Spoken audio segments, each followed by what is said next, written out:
for supporting our program. This impact could not happen without your support, so I wanted to say thank you for that. And with that said, I'd like to introduce our 2012 Boys and Girls Clubs of America Southwest Region Youth of the Year, Trey Dudley.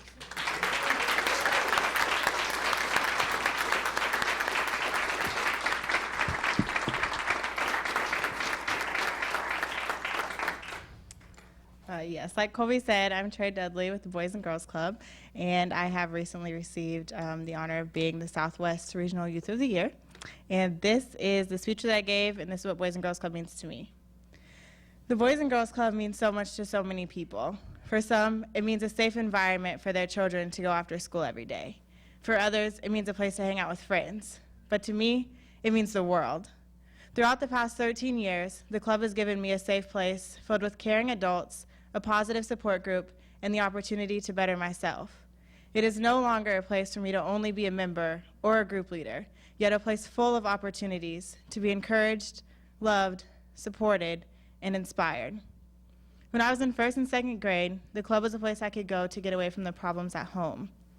Being in a situation where your mom is abused physically and mentally is devastating.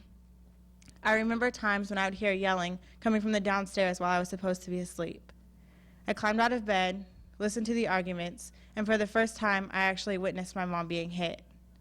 Now, at the age of 18, I still have vivid memories of these times. But knowing that I was going to the Boys and Girls Club the next day gave me hope that I could make it through these challenging situations. Eventually, my mother got tired of the abuse, cheating, and unwillingness to provide for our family and asked my father to leave. As the oldest child living with my mom, I felt obligated to step up and fill that role my father once did. In doing this, I missed out on a lot of childhood experiences. Most of the other 4th graders were outside playing with the neighbors, while I was inside cooking dinner for my family. But when I went to the Boys and Girls Club, I was able to have fun and be a kid. I appreciated everything the staff did for me and took full advantage of the opportunities given, such as help with homework, dance, and basketball. More importantly, I took advantage of the caring adults who offered their listening ears, words of support, and encouragement, whether things were good or bad. They were never there to judge me, nor make me feel ashamed, but they always lifted me up with their positive spirits. There were 2 staff in particular, Miss Laura and Miss Jane, who I instantly bonded with. Because I felt like I had to be the strong one in my family, I never truly expressed my feelings. But when I was around these 2, I spilled my heart out. There were many times when tears were shed, anger was expressed, and laughs were shared, making me feel 1,000 times better about myself. Witnessing how amazing Miss Laura and Miss Jen were as role models gave me the inspiration to become a staff myself. Now, it is my turn to be the positive role model, big sister, and caring adult. I enjoy the things the children say to me, such as, "Miss Trey, I love you like a big sister." Along with the many smiles, it helps reassure me that I'm being that positive role model I once had as a child. I want the kids to feel like they can achieve anything they desire because they have a support group that will always be there for them. The Boys and Girls Club has taught me how to have self-confidence, express myself, and be the best that I can be. It is much more than getting homework done and hanging out with friends. It is a place for people to be positive and to leave the entire negative behind. It is a place that has made many people better, including me. I cannot repay them for the opportunities they've given me to form relationships with the amazing staff as well as the inspirational youth. The Boys and Girls Club has truly been my saving grace, and this organization means more to me than anyone will ever know. Thank you.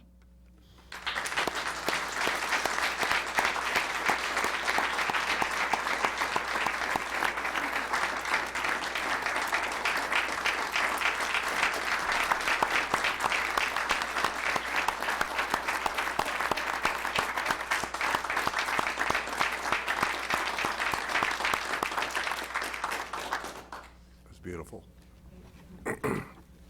I'd like to read the proclamation at this time.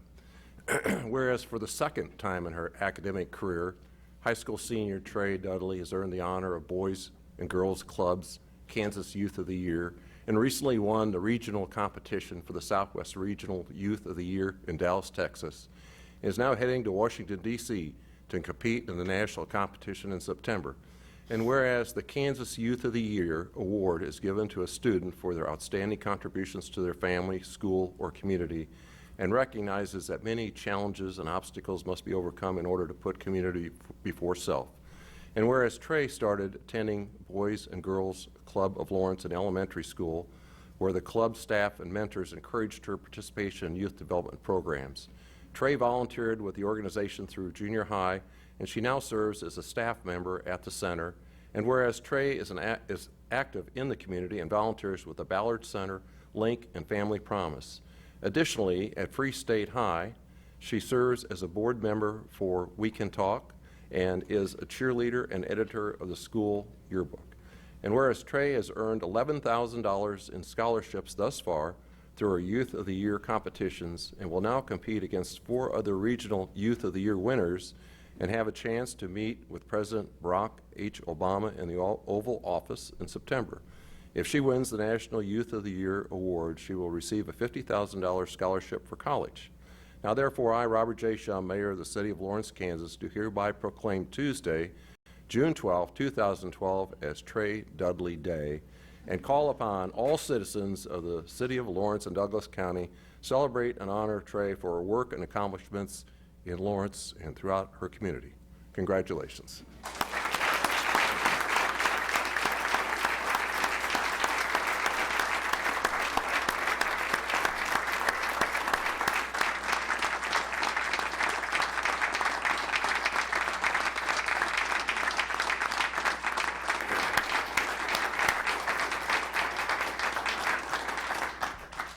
I want a picture with you and the president, okay?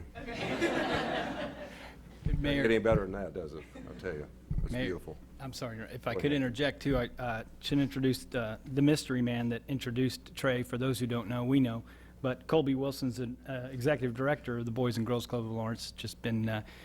We just got him from Washington State 4 or 5 months ago, maybe. So thanks, Colby. Very good. Well, congratulations to everybody that had any part to play with Trey's success. So it's very nice. Thank you for representing our community as such. Okay, next item on the agenda is the consent agenda. All matters listed below on the consent agenda are considered under one motion and will be enacted by one motion. There will be no separate discussion on those items. If discussion is desired, that item will be removed from the consent agenda and will be considered separately. We do have one deferred item on the consent agenda, and that is item number 4, which will be on the June 19th agenda. And that item is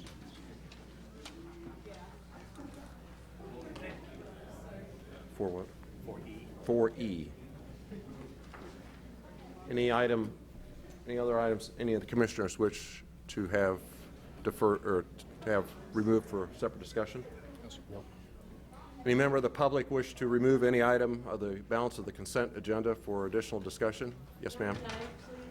Number 9 is removed. So much noise outside, I'm not sure anybody heard your announcement, Okay. so. I'll wait just a minute if we can close the doors then. Number 6. Okay. All right. All right, let me call it again here. The consent agenda, because of the noise outside, maybe some people didn't hear. Consent agenda is 4E is being withdrawn until next week. That's purchase of a building. And then item number 6 and item number 9, are those the two items? 6 and 9 are being removed for separate discussion. Any other items any of the public want removed for discussion? Hearing none, I'll entertain a motion to approve with adding the claims of $1,520,494.98. Motion to approve. Amix? Second. Dever? All in favor say aye. Aye. Carries 5-0. Item number 6 first. That is accept dedication of easements for minor subdivision, MS 5612 for Dale Briggs Dodge. Staff? The minor subdivision you have this evening is typically an administrative item with the exception of the easements. And in this particular project, it includes an easement for pedestrian sidewalk along the north side of 29th Terrace. And that is the easement that you're being requested to accept. Okay, all right. Would you like to visit with us about that? Not at this time. I would like to open it for discussion. It is open for discussion at this time. Right now. Yes, ma'am. You'll have to come up to the microphone, tell us your name, and address us from that position, please. Sandra London, and I'm the owner of Advanced Home Care at 2851 Iowa Street. And it was my understanding that this use of the easement was to park cars and not for a pedestrian walkway. So if it's truly for a sidewalk, I don't have a problem with it. If it's to park cars on the easement, I do. Okay. Staff? Mayor, I can clarify, this is not associated with the project that we are working on, which would provide the ability to park some cars along Iowa Street. This is actually over on the four-wheel drive side of 29th Terrace and associated with a single lot here. We're happy to meet with this person and explain some of that other project. Just contact the planning office and we'll sit down with you and go over some of the concerns or issues. But this is not related to any vacation of right-of-way to accommodate the parking of cars. As you know it, you've been presented some information in that regard. This is a separate project. Okay. Does that give you enough information, ma'am? Okay. Commission discussion? Entertain a motion to approve.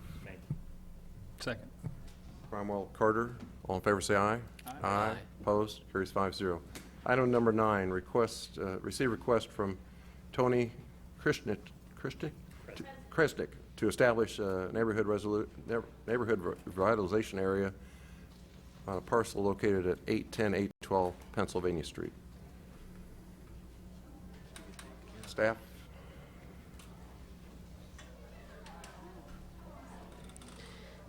Good evening, Mayor and Commissioners. Just a quick overview for you. The city has received a request from Mr. Kresnik related to establishing a neighborhood revitalization area on the parcel located at 810, 812 Pennsylvania Street. This is the building commonly known as a Cider Building. That's a historic building that is roughly to the northwest of the Polar Building site that's currently being rehabilitated by Mr. Kresnik. He has requested that the neighborhood revitalization process be initiated related to the project, and there would be following this additional action that the City Commission would need to take related to actually establishing the neighborhood revitalization area. This is just setting a date for a public hearing to be held on June the 26th. We would anticipate there also be additional meetings related to the school board and the county commission that would need to take place as part of the process. I'd be happy to answer any questions. Questions for staff? Thank you. And the person who wanted it withdrawn, KT? Good evening, Commissioners. My name's KT Welsh. I'm only speaking for myself. And actually, Diane just did what I was hoping. I think sometimes when things are on the consent agenda, there's a feeling that they're being rushed through. And I just wanted it all to be open and transparent, that this is being asked for. It's a really good project down there, but I just want everybody to know what's going on. So thanks, Diane. Thank you. Thank you. Any other comments? Any other commission discussion? Entertain a motion to receive request. Moved. Second. Moved Devers, second Amix. All in favor say aye. Aye. Opposed? Carries 5-0. City manager report, please. Good evening, Mayor, members of the commission. I'm going to walk through this evening's report quickly because I'd like to have you get a briefing from Dave Wagner, our utilities director, on some of our taste and odor issues with our water supply that we've been experiencing over the past few days. In this week's report, I wanted you to get a chance to see an article in a magazine that may not be on your reading list, which is Inside Columbia. It was a good discussion about the success that we've had with our transit partnership with the University of Kansas. Parks and Rec, I think, did a really nice job, along with the Public Works Department, of some improvements there at the North 3rd and KTA access. We did some intelligent transportation system fiber optics so that we can benefit from the fact that we'll have the detection cameras to help the traffic move a little bit better there. We also did some landscaping, and I appreciate that work. I think we all saw the hard work that went into fixing the slate roof on the north side of City Hall, and that project's been completed. Got a lot of neat work going underway in a number of parks around the community, and you see photos and reports in regards to that. We are having a public meeting on a big project that will start late this year as far as the bidding, and then construction hopefully in the winter, which is the Iowa Street reconstruction project. So we're having a public meeting in regards to that. They're at the place and time that you see. And finally, we did put together a report of a number of ongoing cases where our code enforcement division is involved with.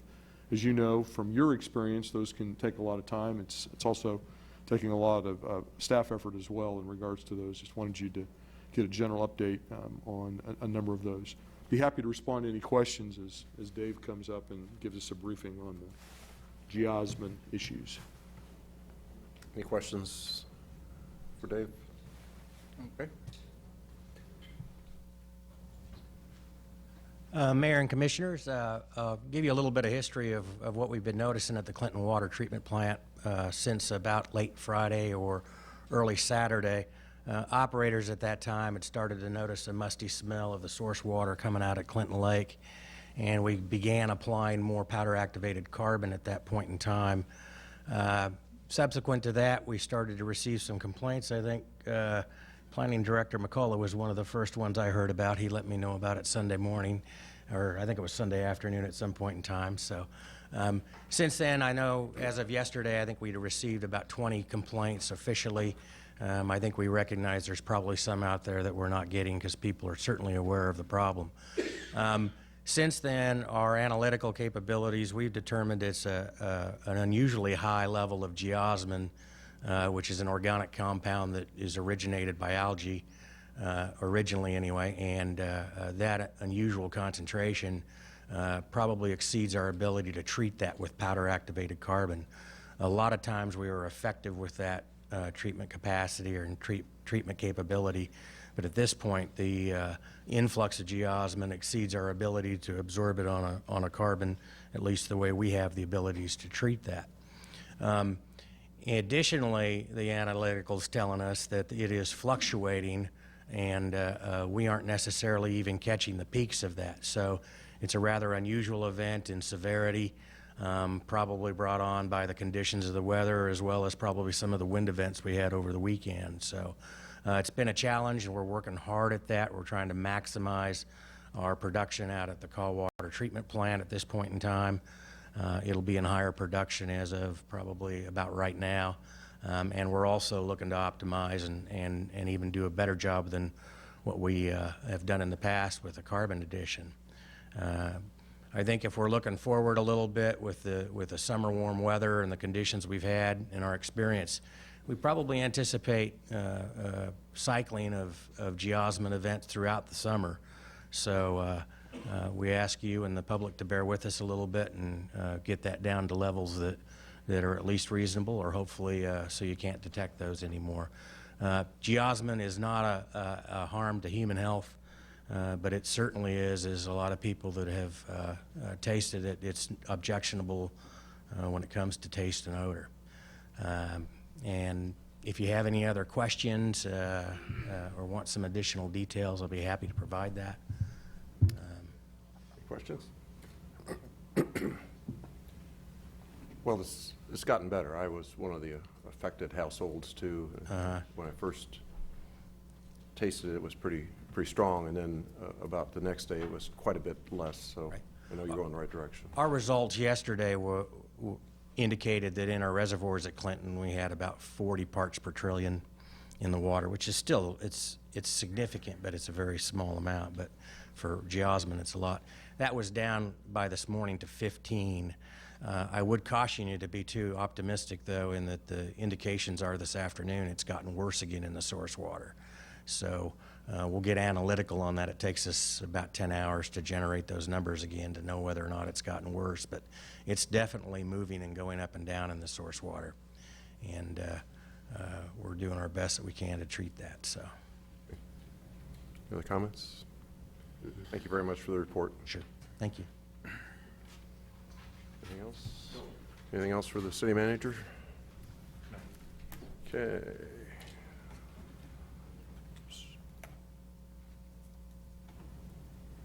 Oops. Just clicked.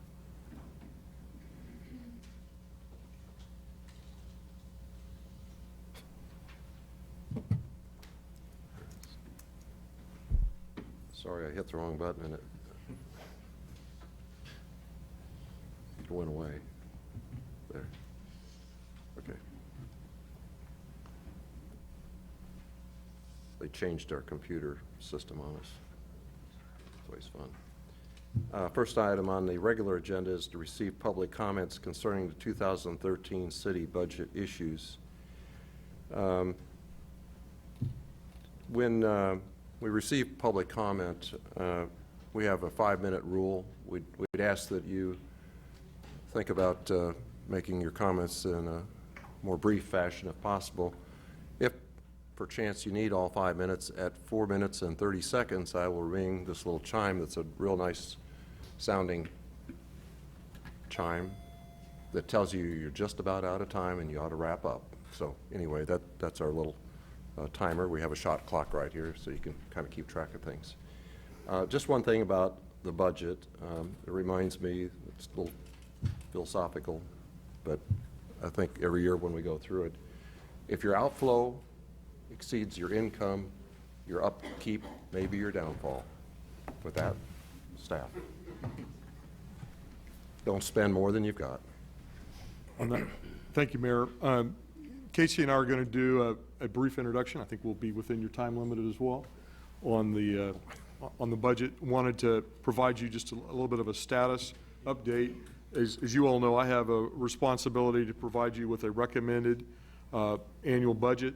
The city's budget cycle is the same as the calendar year, but state law requires us to have a budget finalized to the county clerk by the end of August. So here in the summer, we work to prepare a recommended budget, and then after you get that recommendation, you work your will on it, and then it's the adopted budget, and then my responsibility and the responsibility of city staff to carry that budget out. I'm going to go through a quick update that Casey put together, and we'll just go through the slides if you want to, Casey. What we've done so far is we've taken a look at revenues. Some of the revenues continue to be a concern. We haven't quite determined exactly where we're going to be on property taxes, but we are assuming a dip in assessed valuation, and you see that. That is the best information that we have from the county appraiser, so we're assuming a 1% reduction, and I think that number is about $150,000. Is that right, Casey? In the general fund. So in a general fund of about $66 million, that's $68 million. It's an important revenue source, but it doesn't necessarily decide the issue. Sales tax, we're continuing to see good performance from sales tax, of over 4% last year. I think you'll see the numbers here on the spreadsheet in a minute. We're projecting for 2013 a 3.5% increase for sales tax in 13. We think that's appropriate. We think that we'll be able to live within our means in regards to that. Looking at the other revenues, I mean, I think they're fairly static. We are keeping the transfers from the water, sewer, sanitation, and stormwater utilities flat. You'll be looking at a transfer policy here as you get ready to consider budget adoption and consideration, but we're doing that. Interest income just simply doesn't perform like it used to in the good old days. I think we know that personally. We certainly know that as a city organization. The rest of the revenues kind of speak for themselves, and the public's certainly invited to look at this. We've got the entire baseline budget online. If you look at revenues over expenditures, which Mayor, I think is your poetic comment as well, we've had some success in bringing the general fund in. under revenues, keeping expenditures lower than revenues. And we've had success the past few years. The 85,000 projection for this year, that's certainly within striking range, and we're going to do our best to bring the budget into balance this year. I point out that we've put in over close to $1.5 million into fund balance during a tough economic time. So I think that speaks well of your city departments and their conscious stewardship of public resources. The 13 projected budget we'll talk here a little bit about. And when we look at expenditures, this is doesn't include the transfer from fund balance. I don't want to go into that tonight. I think you all most of you all understand that. We continue to be challenged with some expenditure growth. When you look at that growth of expenditures, this is 13 over 12. This is our baseline budget where we've done quite a bit of surgery, quite frankly, on what the departments have submitted for 13. Most of their expenditure increases are resulting from personnel, and when we go to the spreadsheet, you can see that here in a minute. What's included does respond to some of the direction that we've had in the past regarding personnel expenditures. We are including the city share of the sustainability coordinator position, includes the funding as recommended from the Social Service Funding Advisory Board. Those recommendations are posted online. Level funding for the economic development agencies.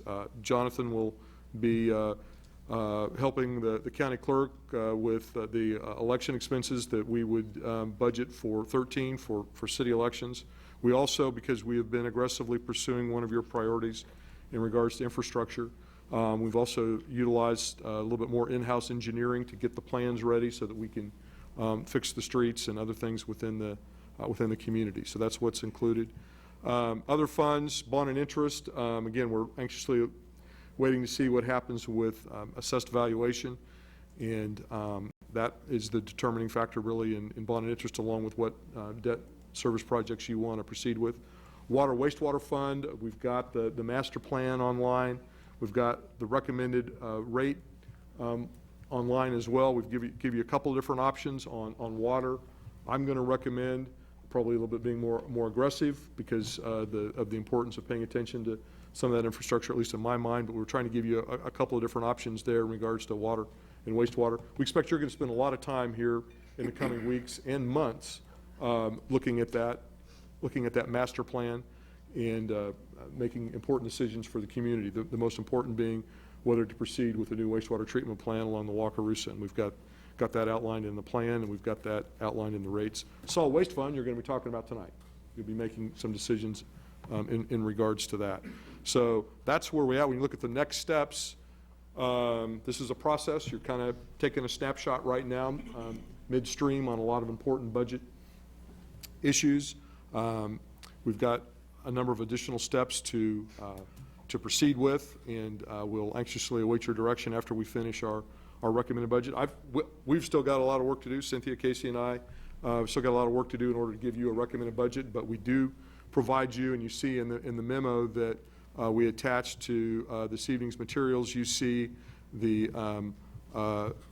baseline budget, and it's the same numbers that you saw in the PowerPoint, where it says baseline 2013 general fund budget.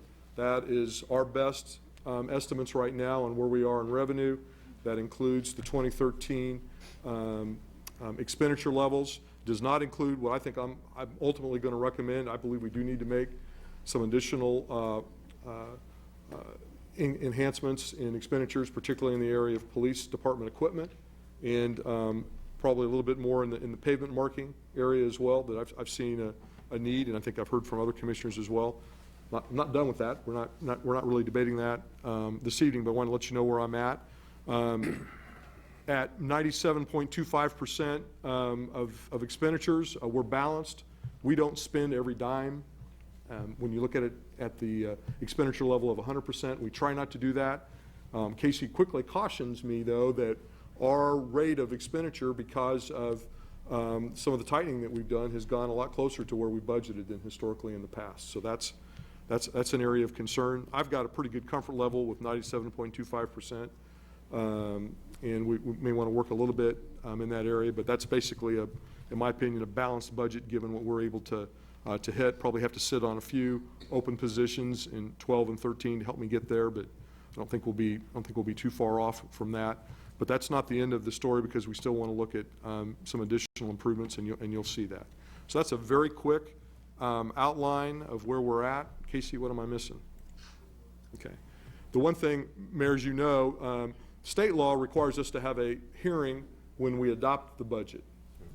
That doesn't necessarily do you all a lot of good, doesn't necessarily do staff a lot of good if there's issues that the community wants us to either spend money on or not spend money on, or programs they want us to not have or programs they want us to do have. So we've had this opportunity for public comment earlier in the budget process than the state law allows for the purpose that you just outlined earlier. So we'll look forward to the comments that we received this evening. I'll be happy to answer any general questions. This helps us, gives you a little bit of extra time in anticipation of our study session a week from tonight as well on budget, where we're still trying to get your views and get the information out, make sure you're seeing all of the different choices and options you have. Any questions for Dave? Okay, we're going to open it up to public comment. And once again, as the city manager said, this is a listening session for us to find out what's on your minds. If you want us to consider other activities that we're not, or enhance certain areas that we're only minimally involved in, or if you want us to change stream and do something else, let us know. But we're not going to resolve anything tonight. We're just here to listen to you and gather information. And then as the flow chart showed, we've got many more working meetings yet to go on this. So the mic is open now. If you'll kindly come forward and state your name and sign in, and then tell us what you want us to hear. Might as well go first. My name's Rob Chestnut. I'm speaking on behalf of the Lawrence Children's Choir. Recognizing the fact there's some irony in this discussion, given the fact that I was known for being sometimes somewhat aggressive on cutting budgets. I emailed all of you last night in regard to the Children's Choir. It's something I have a great passion for. My daughter was in the choir for 6 or 7 years, and I got to see her perform at Carnegie Hall. So the situation with the choir, as I intimated in the email, is that it lost its entire funding from the Kansas Arts Commission, which represented about 10% of its operating budget. My wife serves on the board, and I've spoken to a lot of people. We're trying aggressively to investigate all different avenues to make up that shortfall. The choir's been around since 1991. There's a number of representatives here in the audience, I think mostly in the red shirts, along with the leadership. It is what I consider to be a stellar representation of Lawrencians around not only the country but the world. It's performed in a number of different countries and a number of different significant venues and been recognized nationally. I think one thing that's particularly interesting is that the choir now really works from ages pre-K through up to 96, I think, who's the oldest member of the senior choir, and was recently recognized by Choir America for their intergenerational work between young kids and seniors. So it's expanded and really involved a number of people in the community. It serves the middle schools. It serves, I think, pretty much all the elementaries, and up from its last year provided $13,000 worth of scholarships to at-risk kids. So it really does, I think, represent a lot of the values that the community is looking for to support, and I really want to advocate for it strongly. I think there might be some other people that speak in support of it, but just from a personal standpoint, I've had such a tremendous experience with it, and for somebody who really didn't have a lot of musical background, been impressed with its ability to really make kids achieve what they didn't think was possible. We've made requests, I think, in all the different funds, the alcohol tax funds and the non-alcohol tax funds, and I know that the committee has been working on these things, and I'm not sure if those recommendations have been made, but I just hope you would strongly consider their request, and along with many other requests that you have for need in the community. Thanks. Your request is for $14,000, is that correct? Correct, yes. Okay, any other questions? Next member, please. Next. If we could, I don't know how many people intend to speak tonight? We just have a show of hands? Okay. Go ahead. I was going to say on the Lawrence Community Choir, sorry. If we have 2 or 3 speakers, we can kind of get the gist of what's going on here. We want to hear everything, but Sure. Okay. My name's Jane Graves, and I'm the Executive Director for the Lawrence Children's Choir. This Friday, choral professionals throughout the United States will gather at the Chorus America National Conference, and they will honor excellence in choral programming. Award-winning choirs called to the stage will be from the cities of San Francisco, Boston, New York City, Philadelphia, Los Angeles, Chicago, and Lawrence, Kansas. It's no coincidence that a city of our size is mentioned in the same breath as the largest cities of our nation when choral professionals speak about the best of the best. It can be attributed to the Lawrence Children's Choir. It's no coincidence that our high school choirs, filled with students who trained in LCC, are amazing.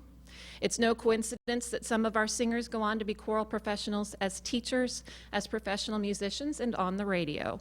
And it's no coincidence that most of our students come out of LCC feeling pride and accomplishment, with good study habits, a commitment to teamwork, and as better people for having been part of LCC. For 22 years, we've been an organization that brings recognition to Lawrence, competing and thriving among choirs with million-dollar budgets, while we work with around $150,000. We have kept our budgets tight, with no office overhead, staffed mainly with volunteers, doing everything we can to make sure that the money we have goes to bring musical excellence and access to musical education to children of Lawrence and the surrounding community. We were able to provide the funding we needed through tuition, through grants, private donations, our concerts, and our fundraising events until this year, until the loss of the Kansas Arts Commission funds. For 22 years, we've been able to maintain a balanced or nearly balanced budget. This year, for the first time ever, we will be operating at about a 10% budget shortfall, which for us is a great deal of our budget. We're happy there is now funding to the new Kansas Creative Arts Industries Commission, but grants from this agency won't be available for some time yet, and there are many uncertainties about whether this new agency, which combines 2 former agencies at the same cost as one agency was previously funded, will support the arts in the same way that the Kansas Arts Commission used to. It's a tragedy that the program for which we are being recognized at Chorus America is perhaps in the most jeopardy of being cut if additional funding is not found. The Chorus America Educational Outreach Award is being given for the collaboration of our youngest choir members from preschool through 3rd grade with our eldest choir members, senior citizens in retirement homes.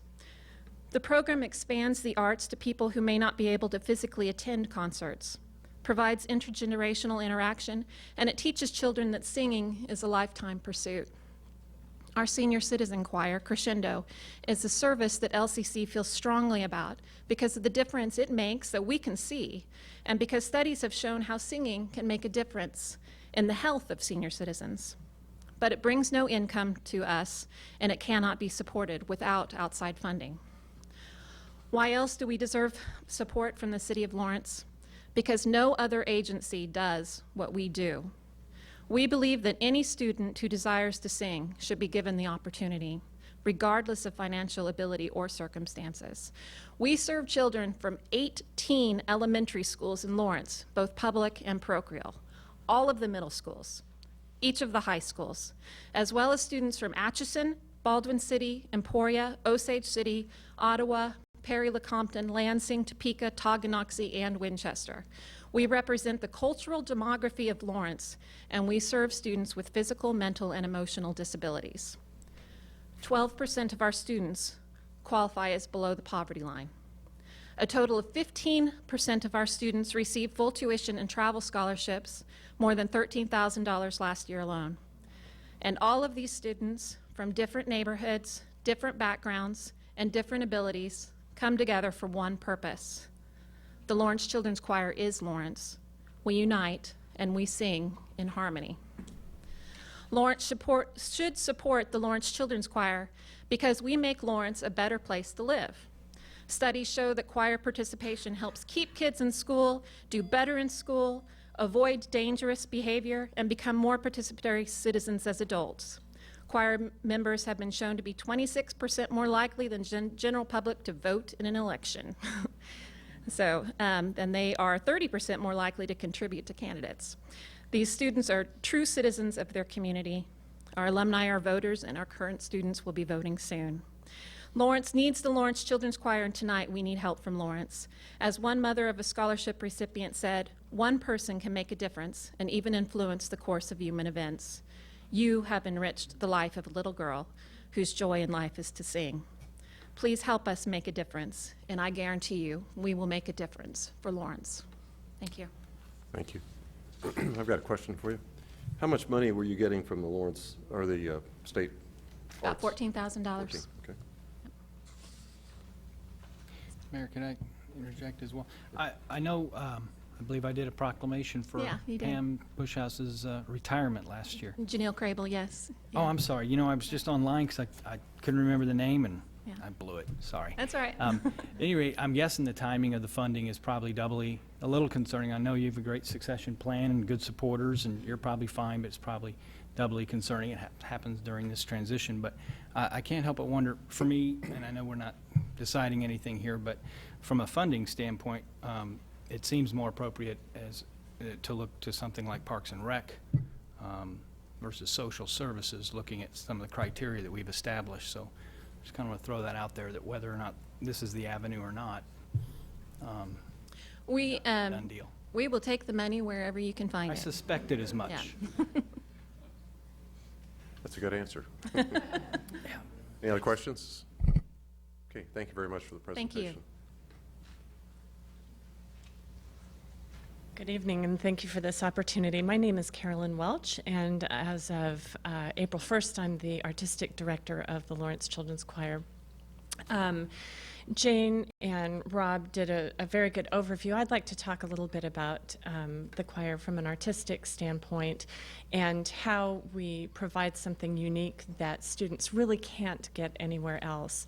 As was mentioned, we serve young people pre-K through about 10th grade now, and over the past 21 years during the time that LCC has been in existence, the support for vocal music in the schools has declined considerably. We still have excellent programs, but when I started teaching elementary music 15 years ago, virtually every elementary school in Lawrence had a choir, and it was generally before or after school, and the teacher would receive a small stipend for that.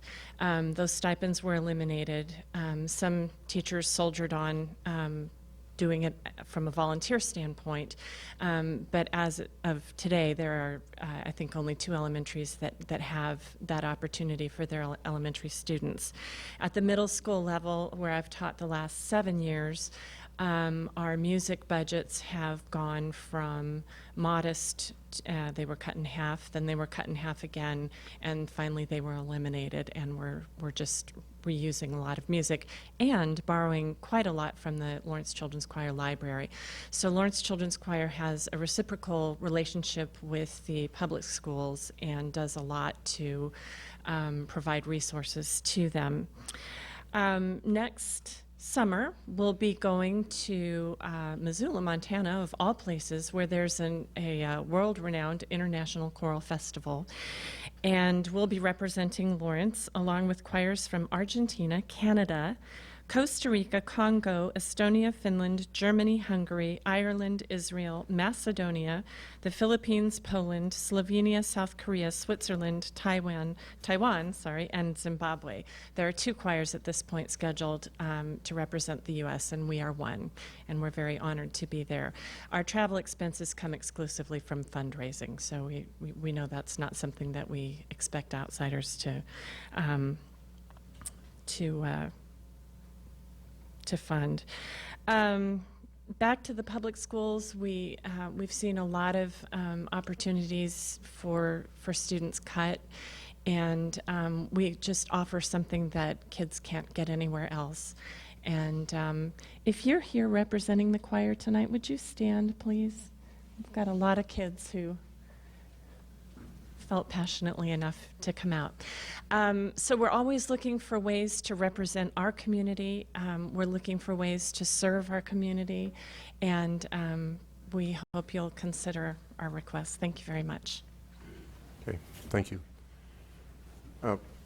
How many more people wanted to speak on this issue? I'm only going to limit it to 2 more speakers because we've heard the request. I think we understand what's going on, but we do want to get to these other people who want to speak too. So. Good evening. My name is Colby Van Camp, and I am 13 years old, and I live in Topeka. In 2007, I began singing with the LCC and the younger choir called Choristers. Every Tuesday, my mom would drive me over for my 45-minute rehearsal. Last year, I tried out for the older choir, the tour choir, and I made it. Now my mom drives me over every Monday night for the 2 hour rehearsals, excuse me. We still drive over on Tuesdays because my brother is now in Cornersters under the fine direction of Pam Bushhouse. I have been pressured to join the choirs in Topeka and have refused because I know the LCC is worth the drive and the time. We are considered one of the best choirs in the country, and that's because of the high standards that Mrs. Crable, our former director, Mrs. Epp, the pianist, and Mrs. Welch, our new director, instill within us. In March, we were given the honor to sing at Carnegie Hall. That's a once-in-a-lifetime opportunity, and I will always remember the experience. I even got to play a few measures of my favorite piano piece that was on the Steinway on Carnegie stage. I must also add that every week when we make the drive on Mondays and Tuesdays, my mom spends money here in Lawrence. She buys gas, groceries, snacks, dinner, and has even purchased some new furniture, and I must say it looks good in our kitchen. Please consider us the first choice for this grant because singing is a lifelong gift for all of us, and it makes the world just a better place. Thank you. Thank you. All right. Final speaker for this group, please. Hi, I'm Jerry Jose, and I'm here with my wife, Deborah, and our son, Eli, who's been in a variety of choirs since first grade. And one thing that I think is important to recognize as well about healthy communities is that healthy communities give many different paths to success. We just heard the story about the importance of Boys and Girls Club, academics, sports. The arts is also another important track for kids to be successful. The other thing I learned, and I can't carry a tune, but I was in a 3-year international fellowship in which there were all kinds of differences: economic, language, culture, race, education. There was a lot of tensions. I discovered that music was the best and most graceful bridge across all those differences. The other thing that I found really important about Lawrence Children's Choir is that besides creating wonderful music, it also has the kids memorize compelling messages along with that music, and it's always been about building leaders for the future. Thank you. Thank you. All right. Next speaker with a different organization. Thank you very much for being here tonight, and we'll consider your request. Anybody else? On the choir? No. Another subject.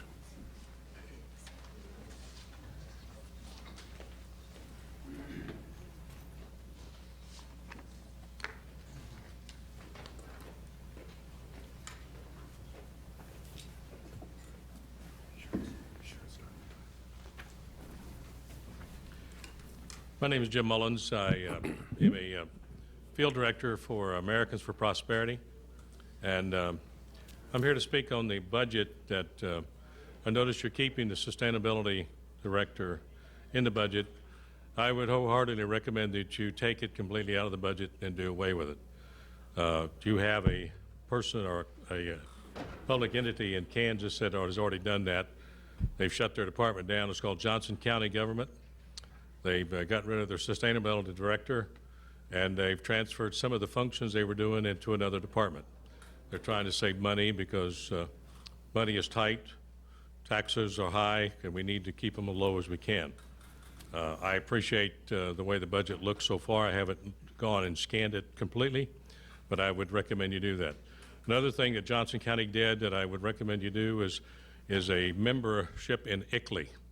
ICLEI is an international organization out of Bonn, Germany, that is pushing the Agenda 21 functions in almost every city and county in the United States. And the city of Lawrence is a member of that organization. I wholeheartedly recommend that you drop that membership and flee away from that. The other thing that we've been speaking a lot on across the state is called sustainable development. And ICLEI, Agenda 21 are all part and parcel of that, and it basically deals with property rights and individual rights.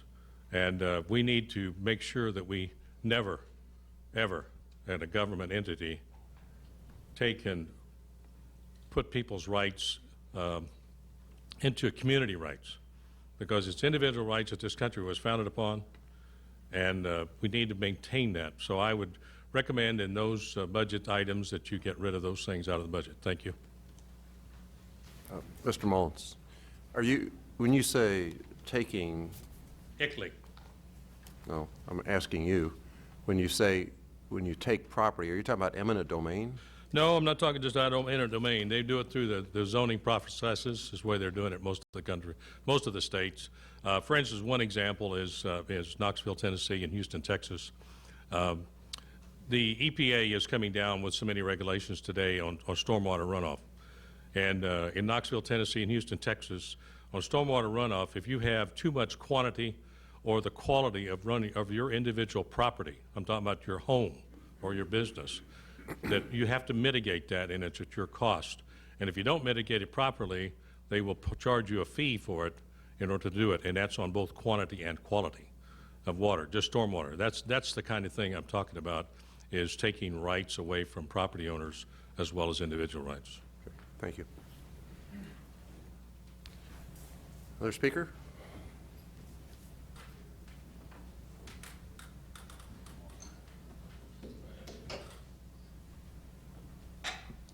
Good evening, Mr. Mayor. My name is Paul Wynn. I'm here representing the Ecumenical Fellowship, and we are the organization that works hard to work in concert with many peoples throughout the Lawrence community for the Martin Luther King program. During the past 25 plus years, we've been working in the community with both the schools, the churches, the organizations, including a number of organizations here in Lawrence, to have an annual Martin Luther King program. What we're asking this evening is that the city would continue to fund in the amount of $4,000 for the funding of the Martin Luther King holiday. We have had this holiday in concert with the state holiday celebrations, as well as with the national holiday Martin Luther King programs as well. And it allows Lawrence to be right in step with the other Martin Luther King programs. So we're asking for your support. We do work both through, I want to say, the schools. We also do work through many of the churches, and we certainly work with many of the persons in the community. Our effort is to remind people of our history, but also to know that together we can have an even greater future. And your support is tremendous. Without your support, it would be devastation. But we do need your help as we bring in speakers. We do need your help as we bring in quality programs that will be held at the facilities throughout Lawrence. But most importantly, we're educating the community. I was looking at the form here and was asking about the number of persons that would be involved, both staff as well as community volunteers. The program each year reaches about approximately and touches a number of persons combined, about 1,000 people. We believe that those 1,000 people that are either attending the programs or participating in the programs would touch at least 3 to even 5 so we can see the multiplication there of the programs and the need for that program, and not only the acceptance of the program, but the strong annual support that has been there through the years, and we ask that it be continued to be funded. Thank you. Thank you very much. My name is John Taha, 1620 East 686 Road. Paul, that brings back memories. I was on the school board. It took us 3 tries to get that day declared a holiday in the schools. Yes. It took a while. I'd like to take an opportunity here to simply thank the advisory board for their recommended allotment of $55,000 for the Lawrence Community Homeless Shelter for the year 2013. I'm the chair of the board of that entity, and so we're deeply appreciative of that. I'd also like to take another opportunity publicly to thank the 5 commissioners for the $100,000 that you allocated to us some time ago for the 2012 year. It has helped us immensely, and frankly, I'm not sure where we'd be if we hadn't had that as we dig ourselves out of the hole that we found ourselves in after the several years of reallocating monies to find a new location to move the shelter. Those costs included, but were not limited to, things like engineering costs and lawyer costs, and all kinds of costs. We've been through that. But at any rate, we're so appreciative of that.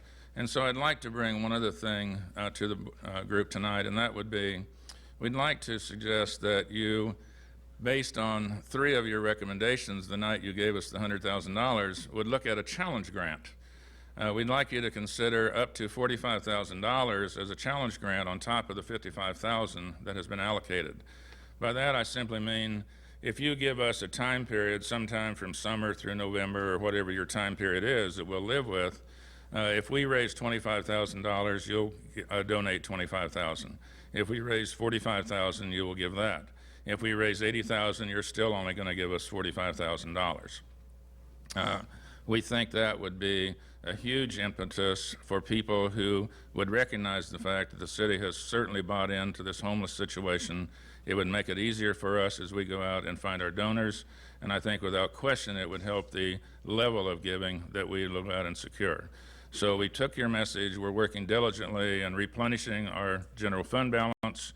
We hope that you'll consider that over the next few weeks to help us to get through that year 2013 and then get on our way with no help needed. Finally, I would ask the Commission to consider over the next few weeks to consider the Lawrence Community Homeless Shelter a vendor of the city. Well, I'd welcome any questions. Questions for Mr. Taha? I'm sorry, I missed the last part. What was the last? We'd like you to consider making the Lawrence Community Homeless Shelter a vendor. Put us in the vendor status. Gotcha. Thanks. By doing that, they're not competing with the other social service agencies for the pot of money that's out there. Correct. Thank you. Thank you.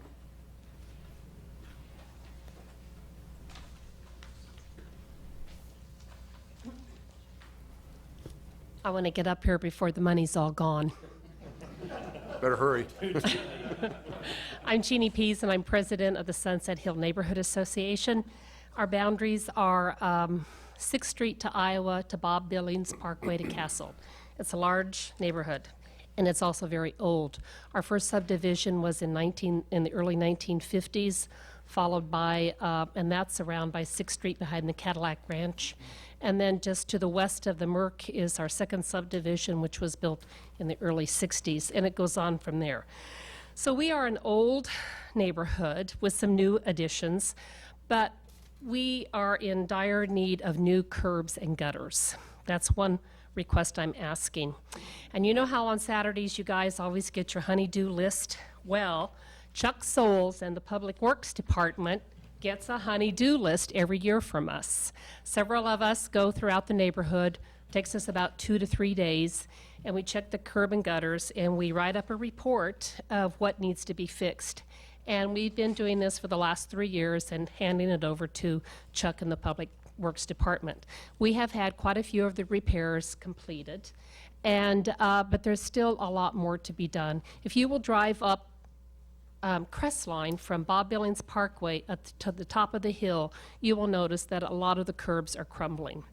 So that's our curb and gutter crumbling situation, and I ask that with the new list that you consider looking at that, and for 2013, seeing how much more of this you can complete. The other thing that has been a little stressful for us is the fact that after the new census, we still are not available, we still are not able to get any of the community block grant money. And I saw that this year some of that money is going to be taken to help repair neighborhood sidewalks. We are not in that category, even though we do have very, very old sections of our neighborhood. And I'm asking that you take a look at allowing some money to help us repair our sidewalks. We have a couple of seniors that I have heard from who are on fixed incomes that have the sidewalk on their side of the street and they cannot repair it. And they have differences in the sections of 4 or 5 inches. And if you ever go walking, that if you aren't paying attention, that's when you stumble and that's when you fall. And that's what happened last year on one of our sidewalks where one of our pedestrian residents was walking and he fell, broke his wrist. Now, I don't know what happened between he and the homeowner and the sidewalk. I did go check out the sidewalk, but there was no money to do a repair there. It was patched. So I'm asking that you look at our neighborhood, you look at our curb and gutter list, and then we ask for requests from some of our citizens who have some of the worst sidewalks and see if you can help us get our sidewalks and our curb and gutters repaired. I don't know how much money it's going to take, so I don't know how much to ask for. Okay. Any questions? Thank you very much. Okay. Thank you. Alan? Commissioners, I'm Alan Cole, speaking on behalf of the West Lawrence Neighborhood Association about traffic calming on Harvard, west of Wakarusa. In 2004, traffic calming devices were approved, but no funding has ever been provided for those. And in the meantime, we've had a lot of development out there, such as commercial development along 6th Street, like Walmart, big apartment complex, many more homes. And of course, we got a great crop of teenagers coming along, and the neighbors continue to be concerned about speeds on Harvard. And so I would like to recommend that you put some funding for traffic calming on Harvard and Congressional west of Wakarusa in the budget. Other things which came along later have been funded, but not this. I think as to the amount, I have to leave that to some of the experts like Mr. Souls and Mr. Woosley. Thank you. Okay. Any questions? Thank you.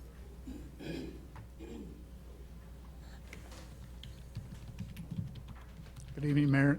Commissioners, I'm Loring Henderson, the Director of the Lawrence Community Shelter, and I just want to add to John Taha's comments.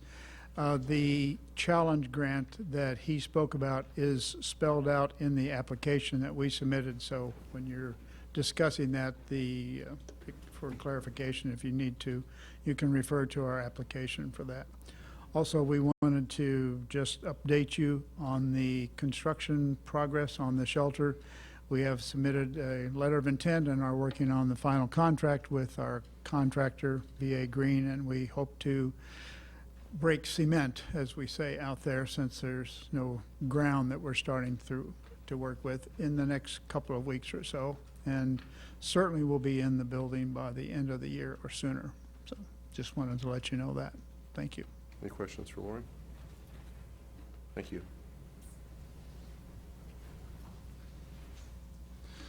Alan Coles, speaking on behalf of myself. Many of the people that I work with professionally are the homeless, and they have many, many needs, and their needs are severe. So I hope that you will be as generous as you can with the homeless shelter. Thank you. Thank you.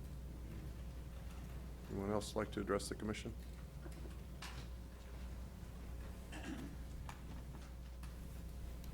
I'm Leslie, president of the East Lawrence Neighborhood Association. I sent in a letter talking about converting the part-time historic preservation planner position to a full-time position. So I guess I should ask if you have any questions for that. I can answer them. Questions for Leslie?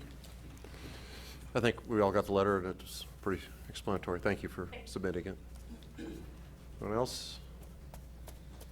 Getting ready to close the purse strings here. Okay. So bring it back to the commission. Any discussion on any of these? One question anyway, on the community development block grants, the speaker mentioned in the Sunset Hills neighborhoods. Is that correct? I believe that they don't get them, but I mean, is that proper, you think, or It's did I miss something? Scott, Community Development Block Grant has certain low to moderate income qualifications, and I'm not as up to it as Scott is. Yeah, in fact, I was drafting an email to Margene Swartz to ask the question and see what the criteria affected to the Sunset Hills Neighborhood Association, if that would work or not. We do and have for several years now use CDBG money to fill gaps in sidewalks in low to moderate income neighborhoods and areas. So I appreciate the specific questions about individuals and the Sunset Hills neighborhood itself, and we'll get an answer. Sure. It's probably complicated by just how large it is. I know there's definitely areas that would fit that income level. Commissioner, I think it's a very good point. We might look and see. I mean, the neighborhood associations, as Mrs. Pease knows, that's a large neighborhood association, but there's not any census reason why it's created that way. It's because of where the section line streets were years ago. So what we might be able to look at is, are there certain parts of that neighborhood association that would qualify? And I think that's a good thing to look at. Great. Thank you. I've got a question for the Lawrence Shelter spokesperson. Come back to the podium, please. Either John or Loring. The challenge grant, you've been allowed or approved to this point for $55,000 for 13, is that correct? Yes. And you're requesting an additional 45 that would be levered to bring in an additional 45,000, is that how? A challenge grant up to 45,000. If we only raise 20, you'd only be up for 20. Right, I understand. Yeah. What level of contribution does it take to run that operation for a year?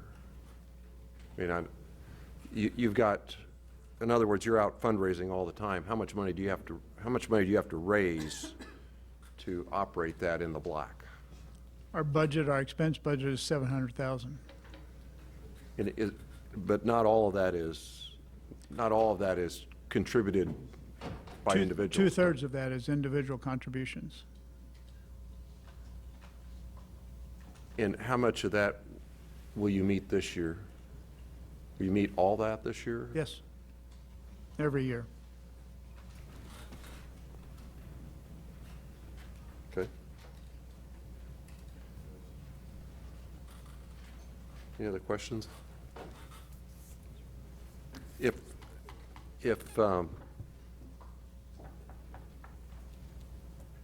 And you don't have to answer this now, but since this is a listening session, you can likewise listen to me and then decide if there's anything you'd like to do about it. What if there were a way to combine to 100,000 on a challenge grant instead of a 55,000 guaranteed and 45 challenge grant, dollar for dollar? You're not giving us much time. Well, I was going to say, you don't have to answer that right now, but, I mean, you're not going to decide this until August, I understand, and then we've got 4 months to raise 100,000? Right, Yeah, that's what you're asking. right. I'm asking if there'd be an interest in going that route.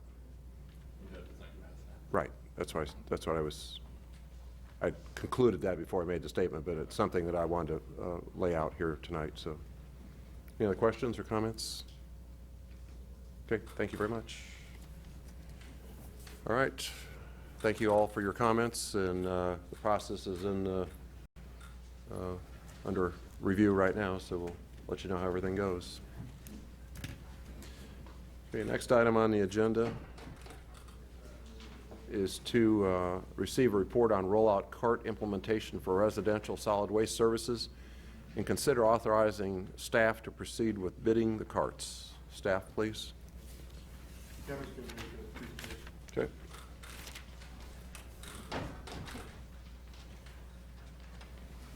Good evening. So as I understand, you've had the memo for a few weeks, so I'll just try to highlight the overview of it.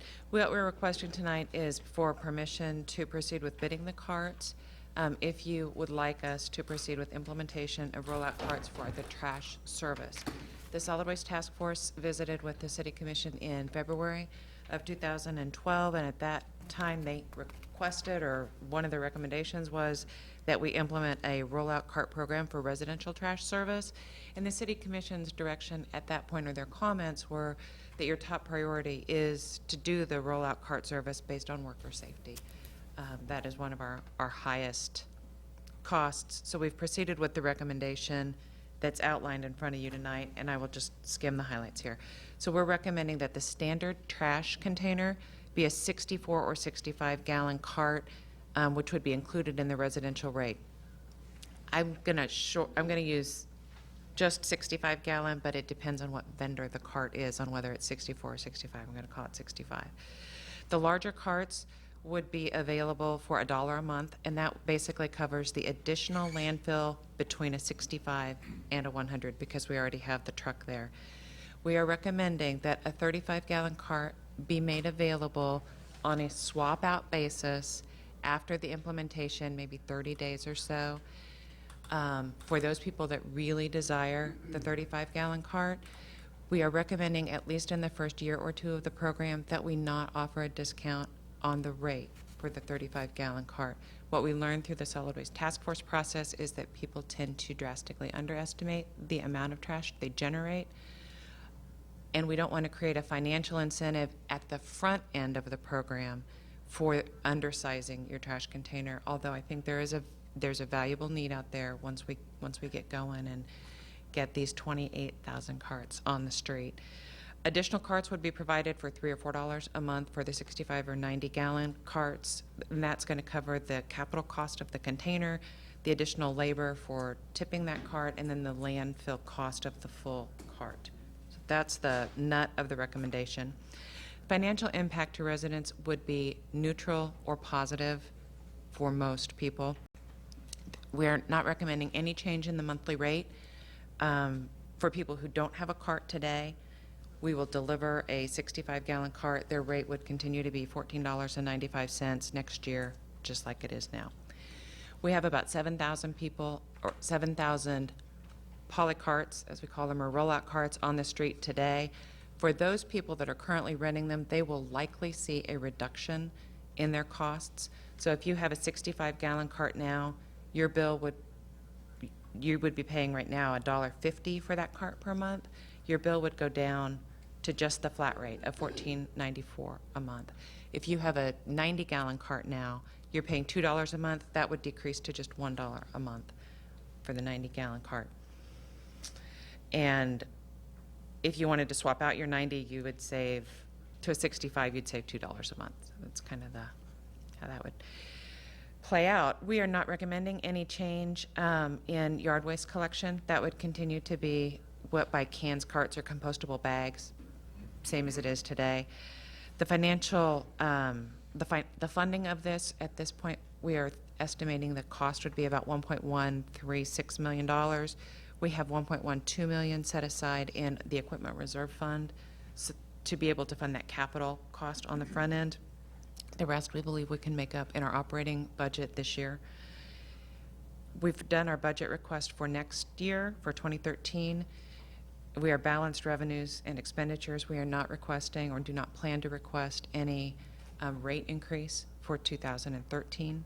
So we think we're going to be good to go through there. We do recognize that we're going to have about $170,000 decrease in our revenue side that is now polycart rental.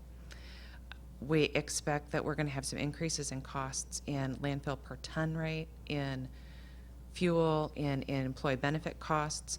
We will be making up a lot of that through a request to decrease our staffing by one position, which is currently vacant. And we're going to look very closely next year at being able to reduce our fleet by 1 truck. So I think we can do it. We want to get into the year and make sure that we're really okay with the condition of the equipment that we've got as we get into the year. We plan to prepare a very comprehensive outreach program. We will do a lot of that through our waste reduction recycling outreach folks and work with Megan on any kind of education, programming, if this is the direction you want to go.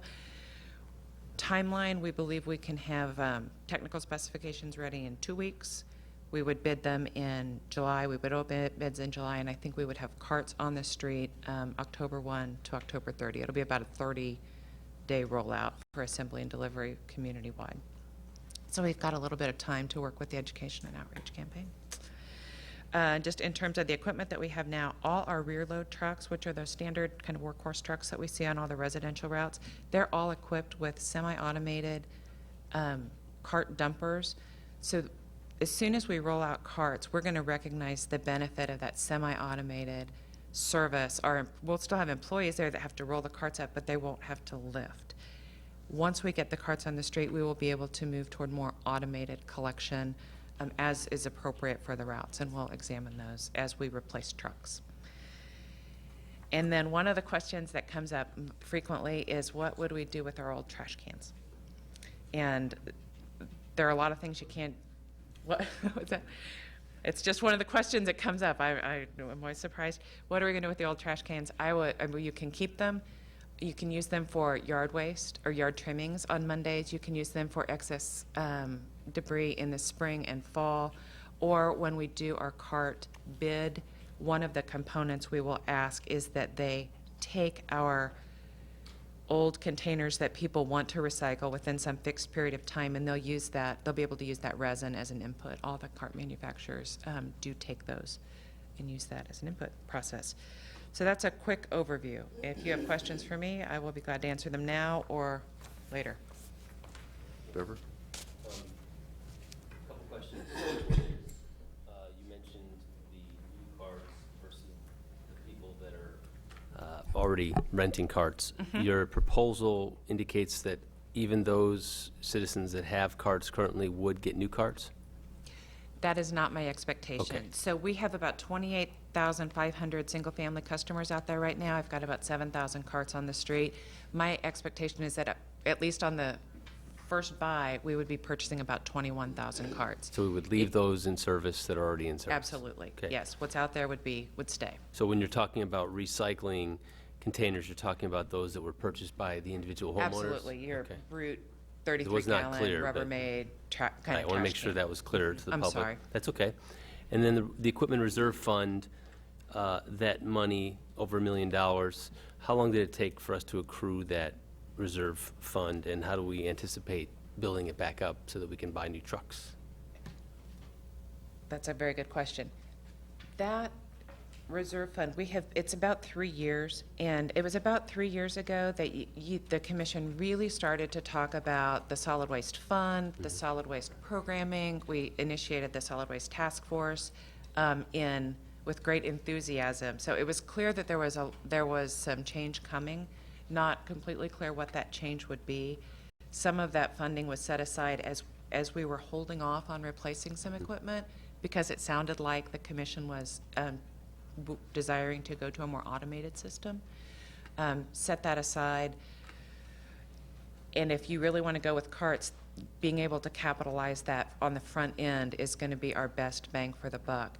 We have typically replaced our trucks out of our operating budget, and we would continue to do that as those trucks come up. Great, thanks. Your question? Go ahead.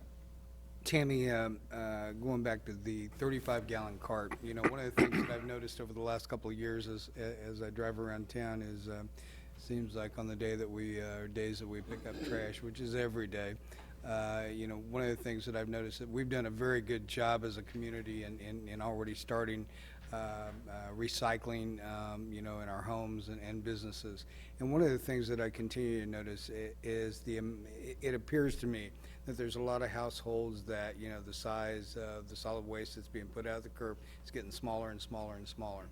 And one of the things that I think is important, I talked to media this weekend and brought it up in one of the meetings, and we've had time to discuss a little bit about it, was going to the 35-gallon cart or a 35-gallon container. You know, there's a lot of households that have one or two people in there. They're doing all the recycling that they can do, or they just don't generate a whole lot of, you know, a whole lot of trash to be put out every week. So the thing that happens is they have a real need, either by not having a lot of trash, or even they just don't have size for a large container. So they're doing a lot of things, you know, in the house that is going to reduce the amount of stuff that they put out. So, you know, they can, you know, we can provide them a 35-gallon cart.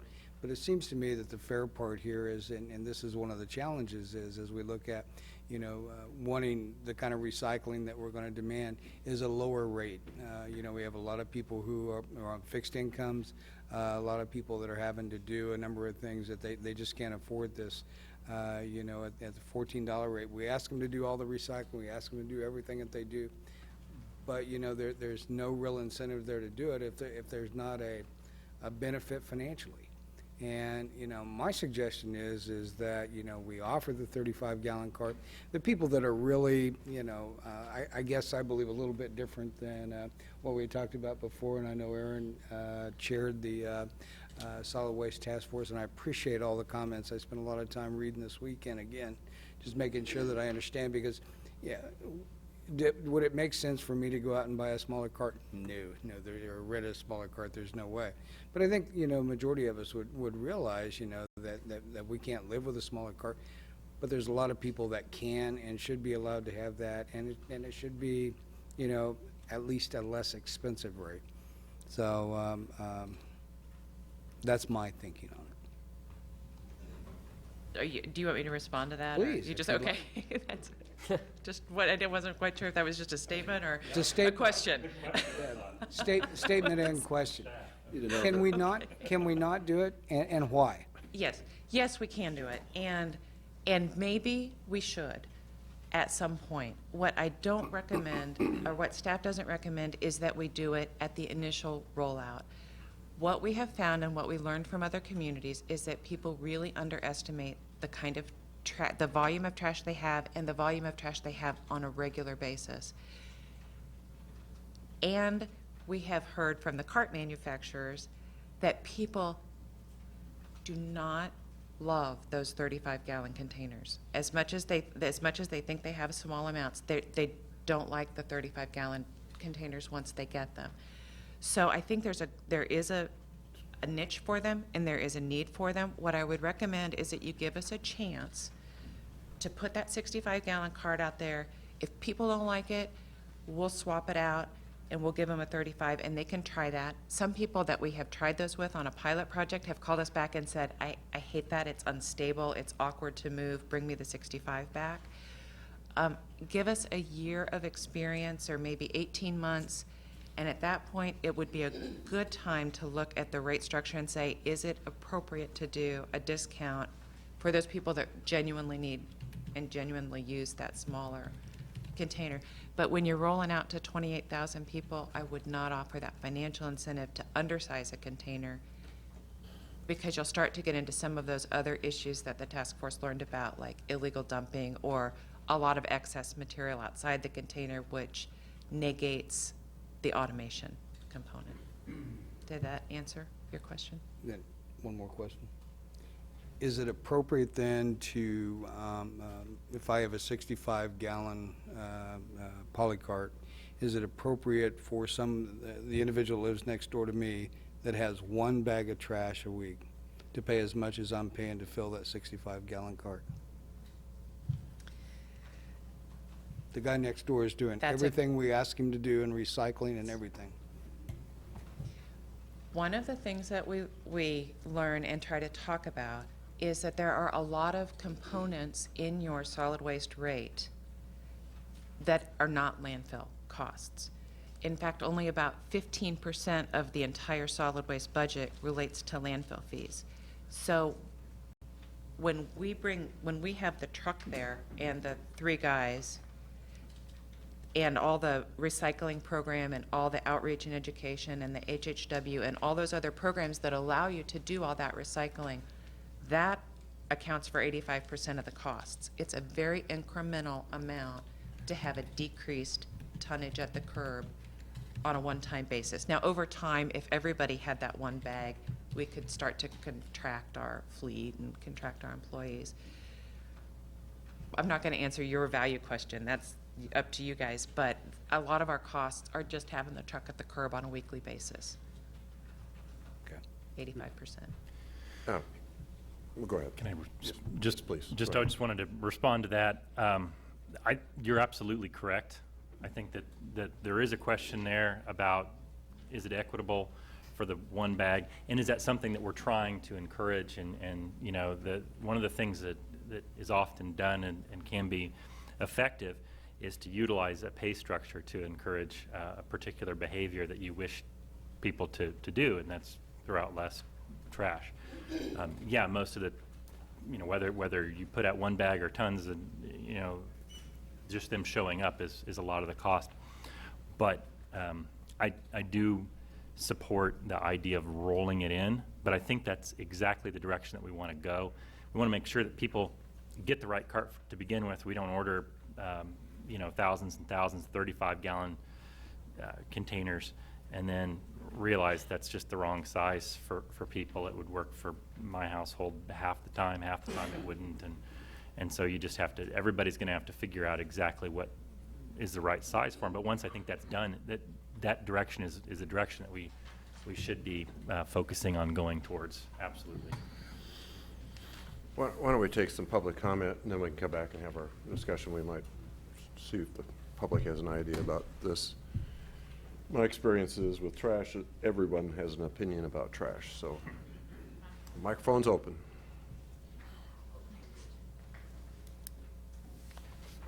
I'm Bill Mitchell.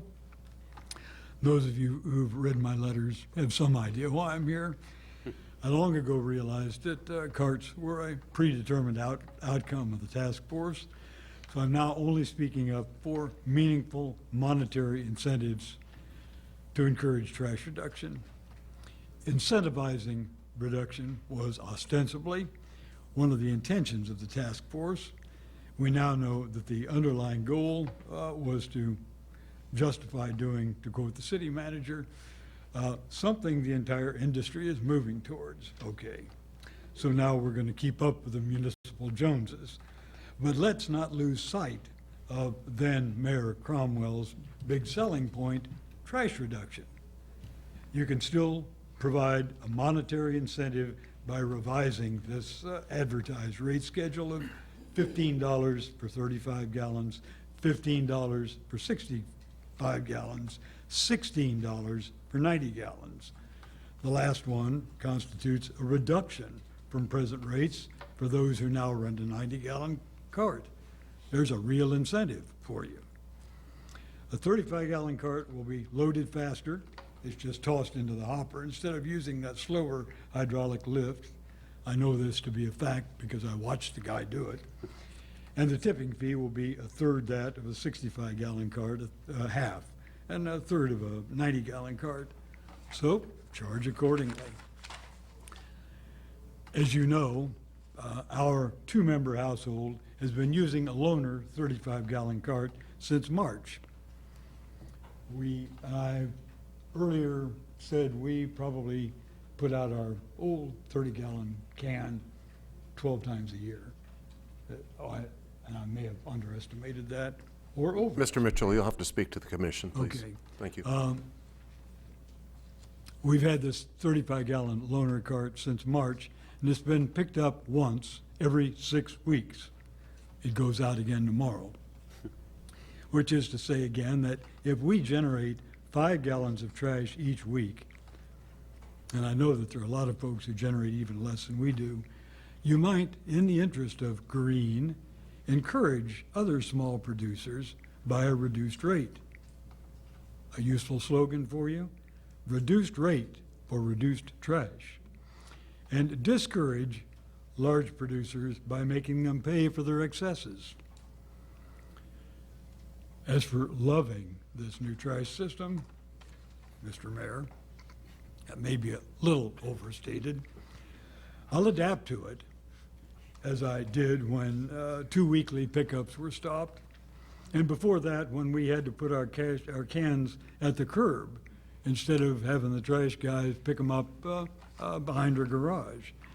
What I do not love are the two things. One, the process of the public hearing or listening sessions where no one's listening. And two, the outrageous rate schedule that rewards the big trash generators. Thank you for listening, I hope. Thank you, Mr. Mitchell. Good evening. My name is Barbara Buck. However, yes, recycling is good for everybody. I have yet to see any city-initiated recycle containers for the hundreds, maybe even many thousands of people who use our parks and visit the shopping areas. Regarding a curbside program, $3 to $6 per month for people on limited and fixed incomes is far from the ideal program for a mandatory service. Then, regarding the trash carts, regarding the size, there was a quote: staff members aren't recommending that households receive a price break for taking a 35-gallon cart instead of a 65-gallon version. I thought the trash cart was said to be free, already included in the base rate that we're now paying. What kind of a bag is to be allowed for any overflow? What are we talking about? Paper? What kind? What do you mean an undetermined amount would be added to the monthly water, sewer, and trash bill for recycling? I say again, many people already recycle, our family included. The city is putting the burden of both paying for and hauling to the curb recycle items on the residential homeowner, above and beyond the cost of regular trash removal. Businesses are not part of the program. Quote, a staff memo says, many already have private contracts. How many? 2, a large out-of-town contractor already serves residential owners who want this service, single stream recycling curbside. Yet when I've gone out to Walmart to recycle, they say they will only take number 1 plastic, and that when Diffenbaugh picks up things, everything exclusive of glass and plastic bottles goes to the trash. Who's recycling what is what I'm wondering in the bottom line. And what about the local private collectors? What happens to them? Homeowners are currently happy with the private services. And finally, what about our sanitation employees? They receive consistently high comments. Where do they fit in the staff memos? City staff members need to think about the current situation and what the city should have provided and will initiate for its public areas. Any questions? Thank you, Ms. Speck. Thank you. Other speakers? Okay. Oops.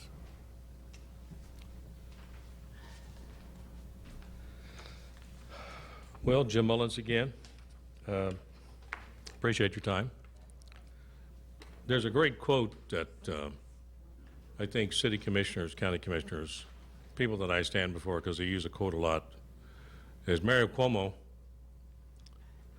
one time said, it's not the business of government to provide services, it's to see they're provided. And I think he's right. The whole thing that I've been sitting here for, what, a year and a half, coming to different meetings for the city commission, attended a great number of the Solid Waste Task Force meetings. And yet, what I still hear is that Mr. Dever and I believe Mr. Chestnut, when they were on the commission, wanted to say, let's get a competitive choice for solid waste. And I think the commissioners up here have failed in your duty.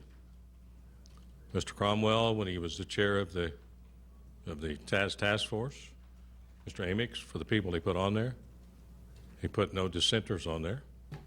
And my situation is that why don't you see what the private industry can do compared to what your city people do?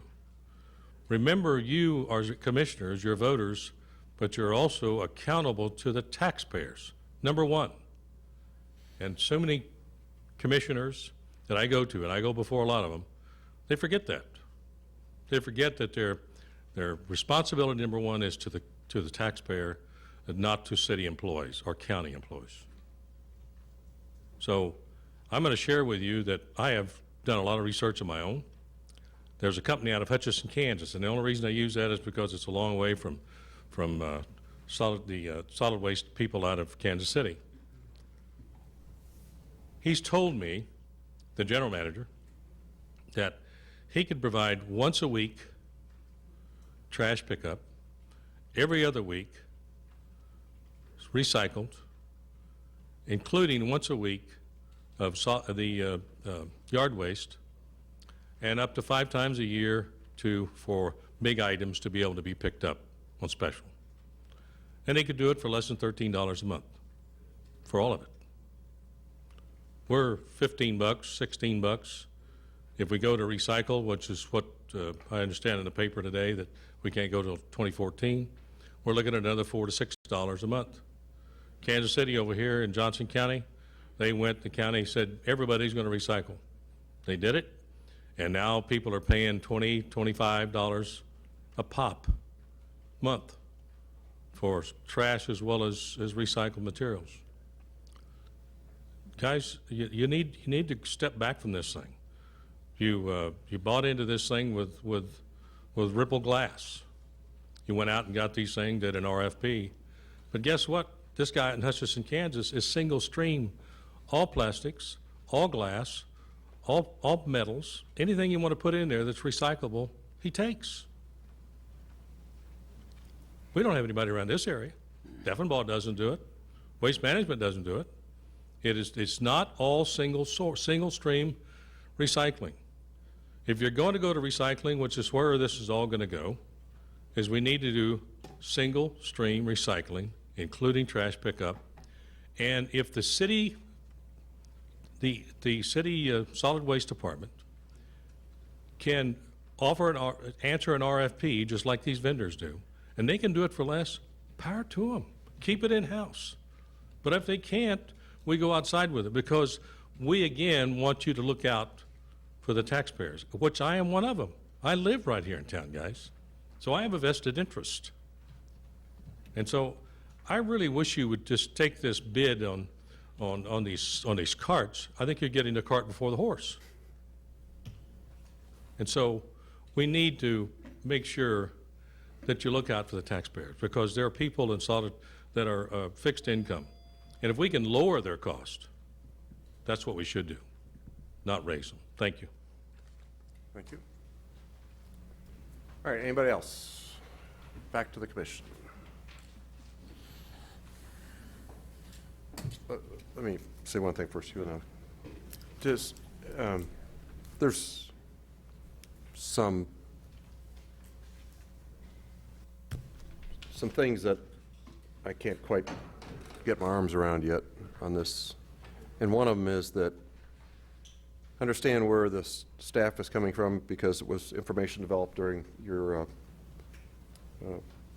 task force study. But there's got to be people out there who have a small amount of trash. I'm one of them. I'm sitting here thinking, why would I want a 60-gallon cart for a year or year and a half when I know how much trash I put out every week? Sometimes I don't put any trash out. And so there's got to be people like me out there. And on the other hand, I can see the fact that you don't want people to have such a small container, so they save a buck or whatever it's going to be, if it is a buck, that it's overflowing and blowing around the neighborhood. So, I mean, I guess one of the questions I have for staff is there a way of knowing, was there a survey or is there any kind of data that indicates how much trash people actually put out by household? Come to the podium, please. You know, while she's coming over, I'd just say as far as switching to the smaller container, I think they were talking about 18 months or so before considering a price reduction. But as far as switching containers, you were talking about maybe a 30-day period, right? At the most, yeah. Okay. Okay. Just want to clarify that. Well, okay. So my question to you then is, has there been a survey or any kind of market sample done of how many people might really need what type of container? We do not have any empirical data that says the number of households that have a minimal amount of trash or a small amount of trash. We do have some counts that our crews take that show number of households that set out trash, and that's probably about 85%, I'm guessing, on the days that we do house counts that actually put trash at the curb. And other than that, it would be anecdotal on the quantity. Our crews would tell you there are very few small white trash bags. Small what? There are very few of the kitchen trash bags. Oh. They're much I big guess piles. I guess I'm in the minority. I want to dovetail onto that idea, and it comes to me because there's a couple of complex issues about size and then switching out and then estimation of how much trash somebody generates. And, you know, I know that there's information that you've read and the task force studied about people underestimating their trash, and I'm not sure how that relates specifically to Lawrence, Kansas, and I'm not sure how it relates specifically to our volunteer recycle rate, and are those communities, do they have similar voluntary recycle rates, and do we have a higher propensity of homes or households that might already generate, you know, a much lower volume of trash than the average community that you might have studied. I'm not really sure where that data came from about people underestimating. I'm sure it came from the trash cart manufacturers, and they see reorders or requests for swapping out, or they just order a bunch of carts and they don't use them. I'm sure that they, of all people, would know. The question is, do they know much about the communities that they're serving, or they just sell these carts and then they move on to the next community? So there's not a lot of data or information about how they ordered and then how that related to their requests for additional small or big carts, swap out. So number one, how do we know that we aren't different? And is it possible we are? And should we more seriously consider a higher percentage of smaller carts if we go this route? And two, how do we handle the people swapping out carts? What is the manufacturer going to do for us specifically? I know I asked this question. I want to make sure it's clear. If I order a 35-gallon cart and I end up needing a bigger one, do I pay for that difference? Or if I order a big cart and decide I want a smaller cart, how are those costs going to be managed by the city? Because we could end up with thousands of carts, because there might be 2,000 or 3,000 people in this community that are what Bob and I think others have indicated are really low consumers of this service, and we just don't know because we haven't studied it. Can you help me with that? Not empirically, but I will give you my best guess. Your first comment was, how do we know we're not different than other communities? And my suggestion is, I think we are. I think we are different than other communities. And a lot of the places that we've gotten information from will tell you, our base cart is a 90-gallon cart or a 95-gallon cart. We want to put our trash in a 90-gallon cart. That's what the Johnson County communities have standardized on. That's what some of our area communities have standardized on. If there were an industry standard out there, it's the larger cart. And so the recommendation from staff that we start with the 65 is kind of a leap of faith that we are a little bit different. Okay. That's good to know. I think start. people need to know that when they're talking. Right.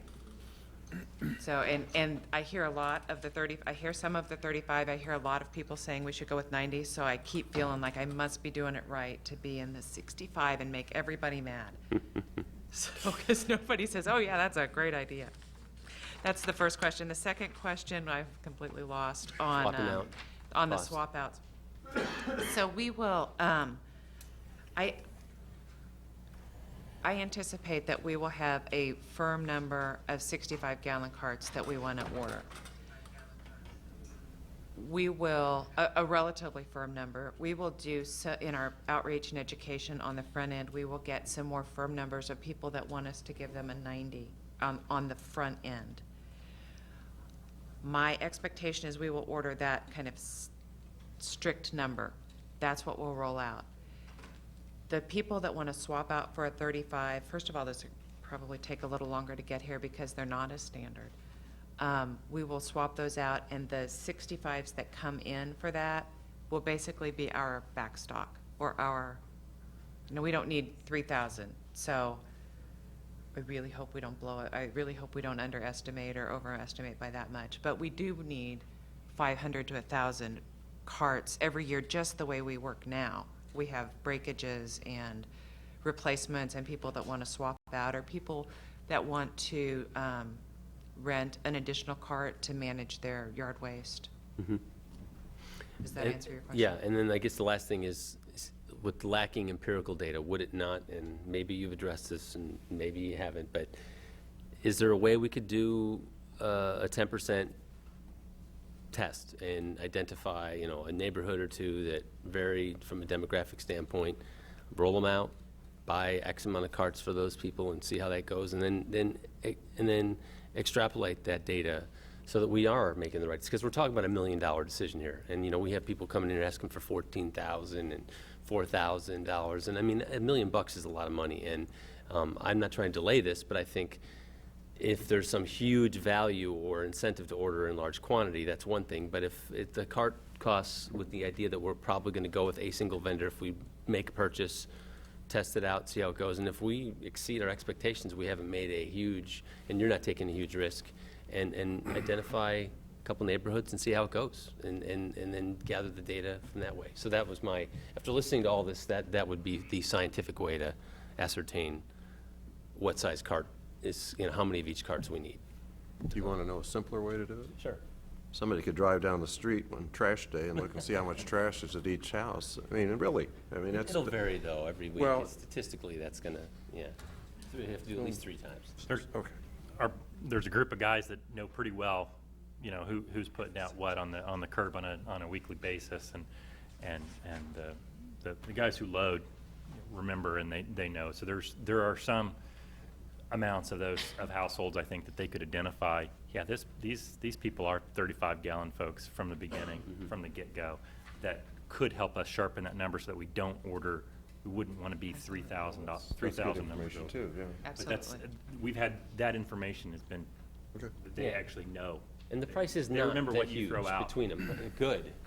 Those big cans of paint, Meh. thinner, no,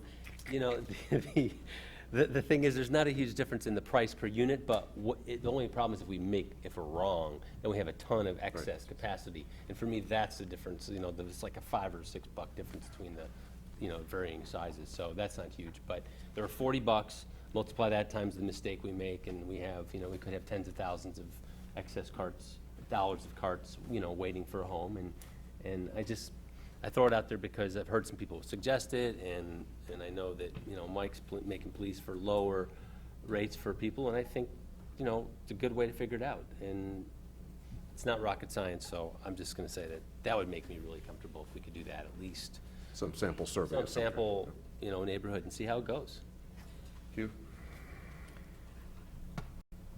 Yeah, I think the input from staff, can I ask what, other than this is one for sure. I mean, if we just charge staff with going around and saying, tell us for the next month on your route, who's going to qualify? They're going to know. They might miss a few that would qualify for 35-gallon, but if staff hasn't determined that, then maybe those people need we just say, sorry, that we need 30 days to determine that. But for the most part, I'm wondering, staff's input, line level staff that's out there doing it, how much input they've had in one, the actual proposal itself, I guess, and then why wouldn't we just use them to at least determine that? Because we could eliminate, they can identify 90% of those people that only need a 35-gallon cart. Absolutely, they can. And we haven't sat down with our detailed address lists at that level, because what we need direction from you is, do you want to go to carts? Do you want to go to carts for every household? But we can probably refine that pretty well from the crew level to know what households consistently put out that very small amount of trash. That's an identifiable number. We Right. haven't done it. We can. And we will before we order 3,000 wrong carts. I would say sooner is better with staff, because I think there's probably more input than just that particular question. If they're haven't been too involved in the actual review of what we're going to go and present, I just think that's the experts. That's where we really get, the info.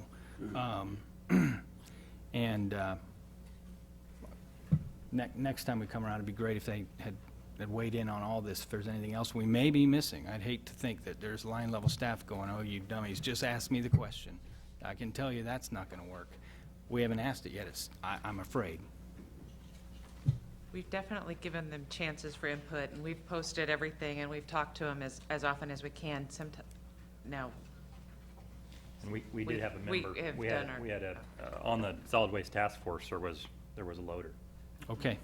That's just, Okay, There's a thank you. gentleman here that'd like to say something, and Thank you. I actually hope I have an option that might solve your problem Okay, or would you- or help. will you My say- name is Jim Toucher. Okay. I'm Home Recycling Service. I actually live in Topeka.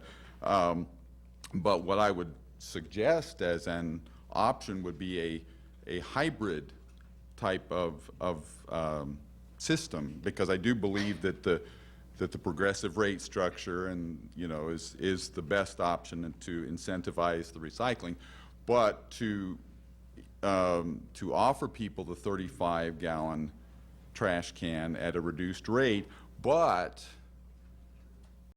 require them, the hybrid part would then be to require them to buy 5 or 10 tags for those times when they might have more than would fit into the 35-gallon trash can.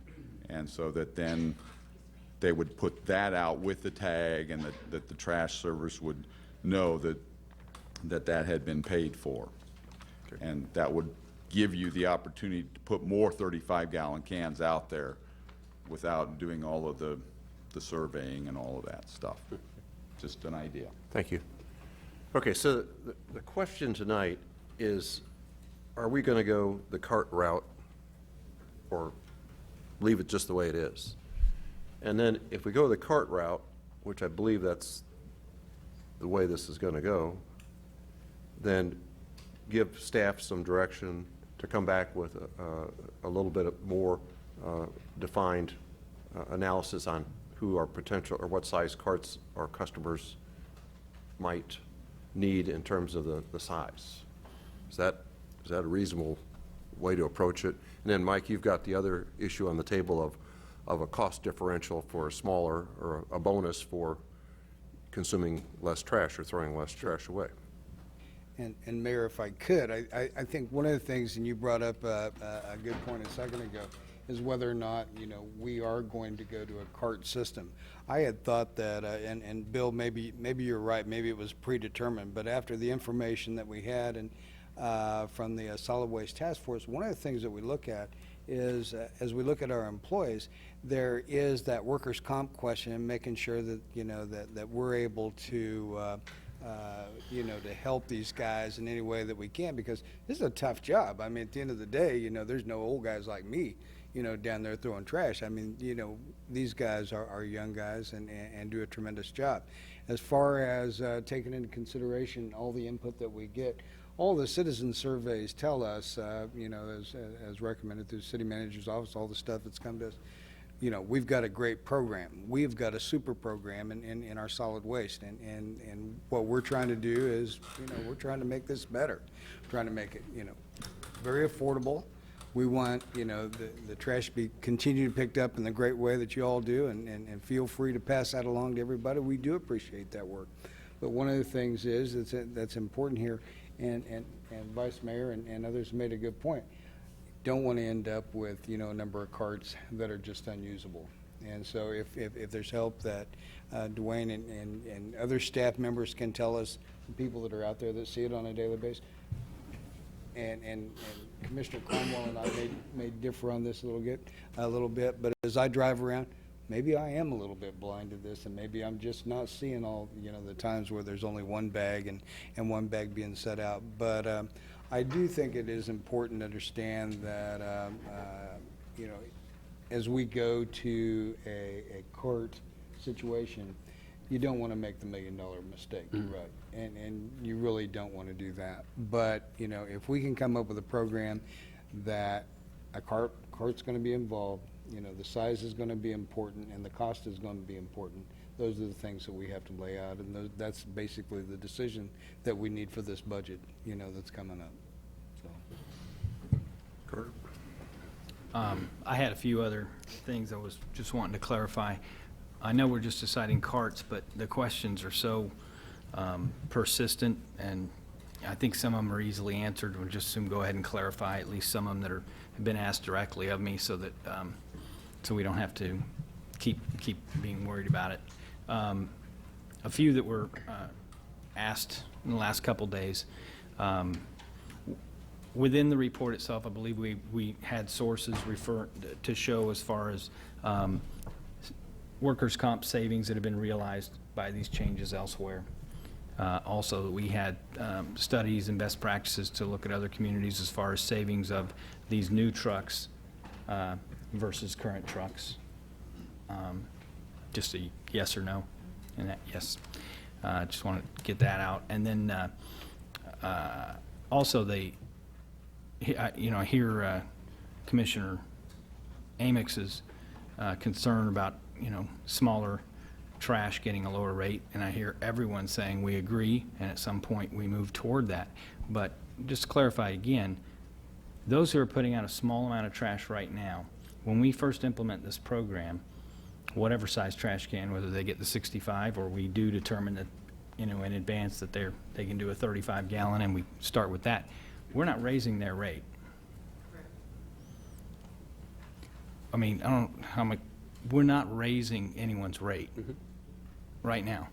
Okay, so I just think that's very important, because the group that is the most, that I'm getting the most feedback, the most concern about, is the group who puts out very little trash and is saying, why do I have to pay what everyone else pays? Well, we're not proposing any change to your trash rate. Heavy users, their rates will go up. If you go to the larger cart, you pay a little more. If you have to put more other than the cart itself, if you can't fit it in your cart, how do we handle that? Consistently. No change under the current proposal. Okay, so it's no increase for those with small amounts of trash, and we're talking about being open and looking at possibly reducing it. And maybe that's in 2 years, when potentially, if we went to a recycling program, that reduction in cost could still at least ensure that this single stream perhaps, or whatever recycling service we provide, is then added perhaps at no increase.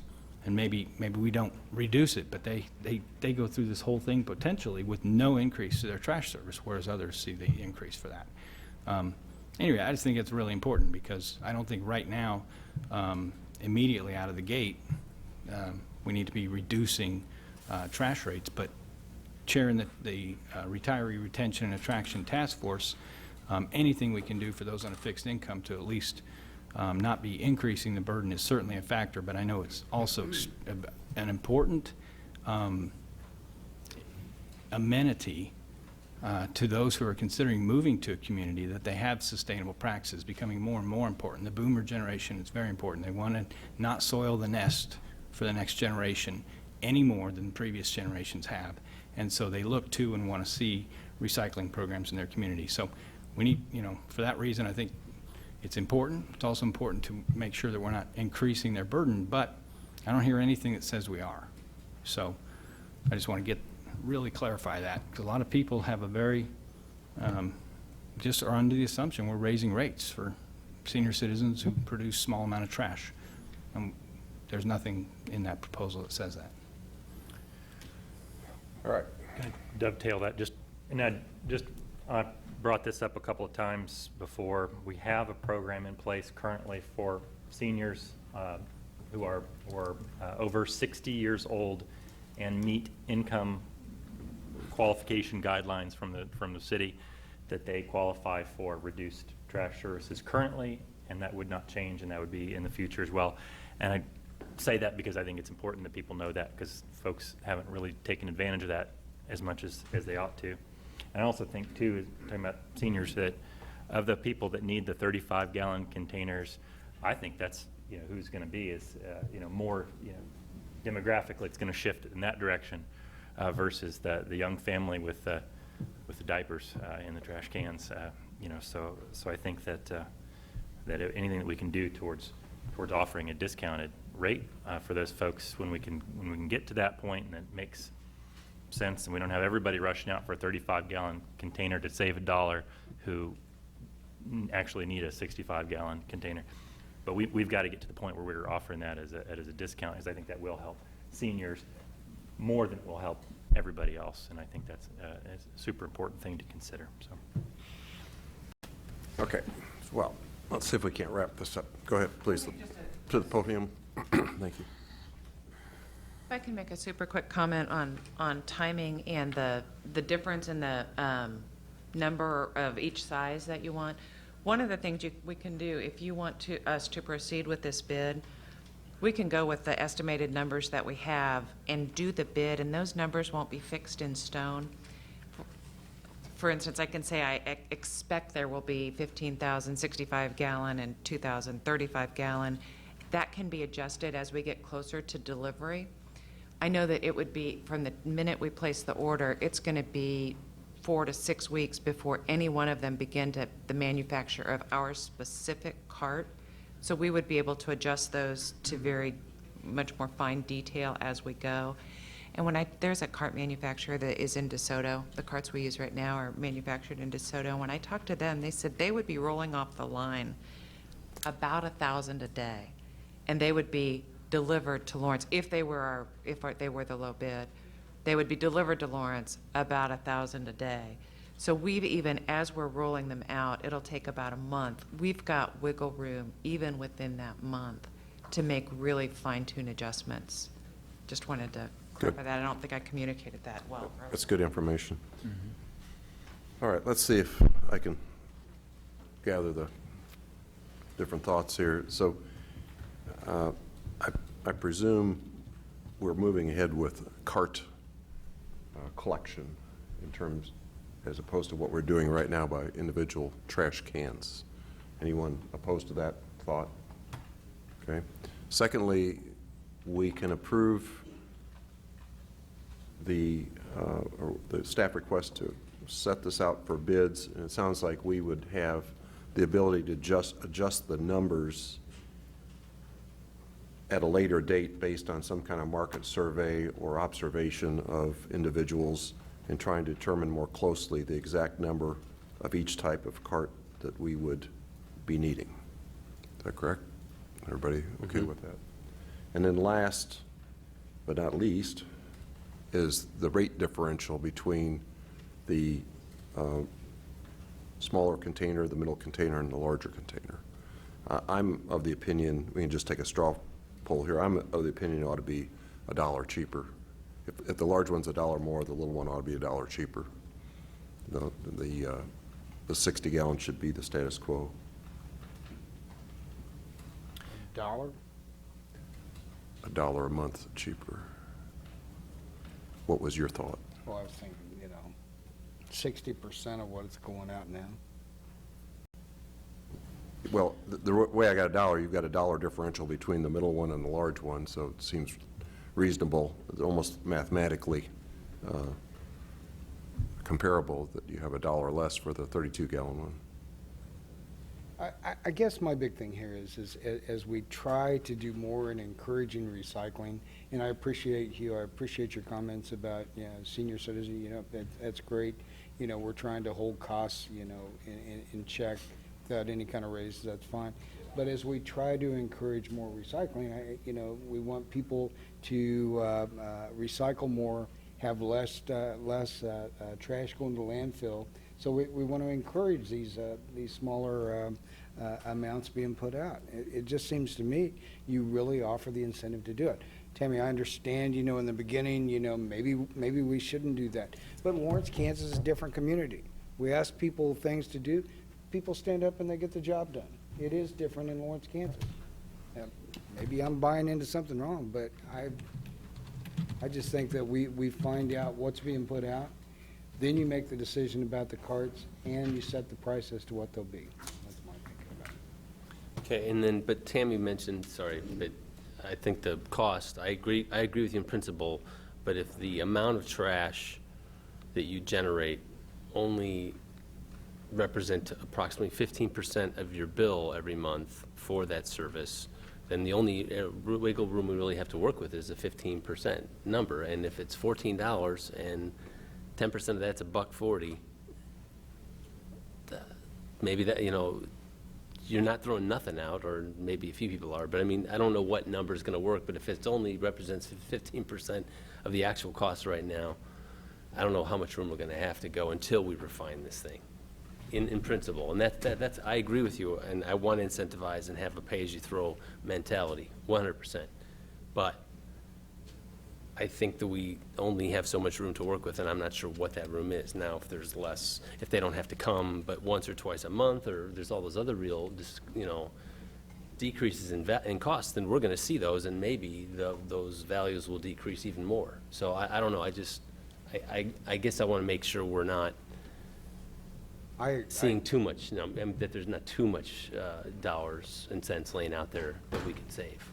Vice Mayor, I agree with the cart system. I agree with every part of it. I'm just talking about the cost of trying to encourage the use of the 35-gallon cart. I'm with you. I think that's where it's at. So how much would you propose? Well, on a monthly rate? Well, a reduction, a difference between a 65-gallon and a 35-gallon. I'll take $5 off it. And you right now, though, have no idea the consequence of that. I don't. You're right. So as far as being fiscally conservative and responsible, and I think that's definitely what you strive to do, and I appreciate that.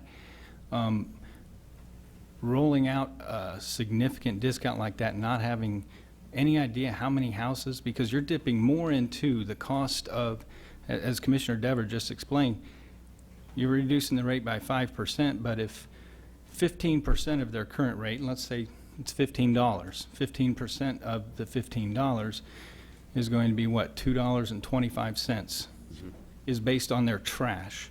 And you're talking about reducing their rate by $5, that's $2.75 per household more than the trash element itself. We're now not covering the expenses of just going and picking it up, regardless of how much is there.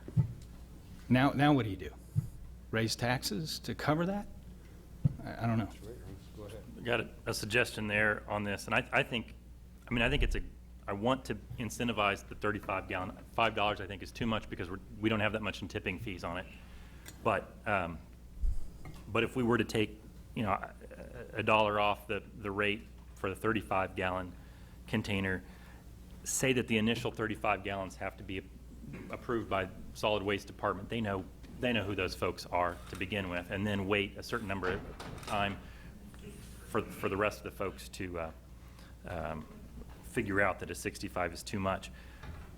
We can't offer that. We can't reduce the rate, by $1 on a bunch of on thousands of folks without some sort of an increase. And I think that we do that on the 90-gallon. Right now, the differential, as I understand it, Tammy, between the price on a 65 and the price on the 90 is based strictly on the tipping fee total.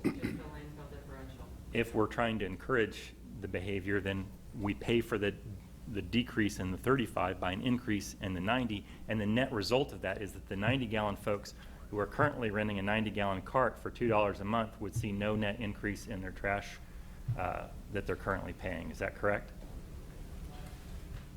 That's what you're proposing? I'm asking whether a $2 increase over Please come back to the podium. at the standard rate under this proposal in order to pay for a decrease in the 35, whether that would be a, Let me, The proposal is the 65 gallon is at $14.94 a month. If you have the 90 gallon now, you would be paying $15.94 a month. If you swapped out for the 35, you'd still be at the $14.94 a month. why don't we do this? Why don't we direct staff to come back with some information on pricing and different options? I mean, we all have a different idea up here.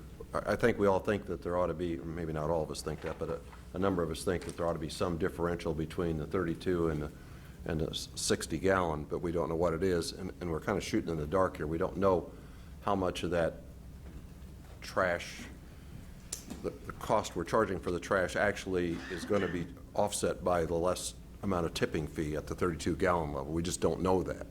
And for us to sit up here and start hammering out numbers and then find out later that we're not going to collect enough, then we have to turn around and raise everyone's rates. That's not going to be, that's not going to go over very well either. So I'd like to, if that's all right with the commission, we can direct staff to come back with just the rate information that we're looking at.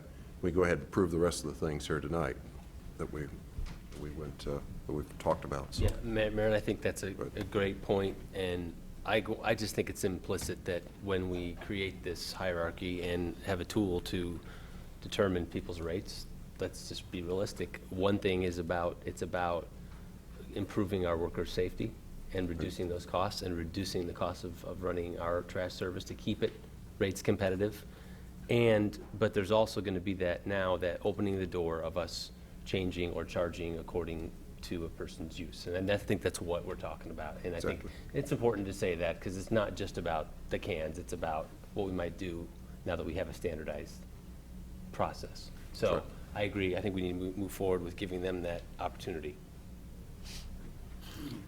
I agree. Can we make it, though, I would like to see that we actually take account or somehow get from staff those that we know are only 35 gallon, that we have that as part of this, that because I think we can avoid, like I said, most of those who are going to have a real issue with having to get a 60 gallon and probably save us a lot of hassle too of having to change all those out after 30 days and have all that interaction and angst. So if we could have that as part of this approving order of carts, that we also staff surveys and identifies to the best of our ability those who will definitely get by with 35 gallons so that we can avoid some of that, I'd feel great about it. Okay. Good. All right, so what we need tonight is a motion to authorize staff to request information and receive bids on the three types of trash containers we're talking about. So moved.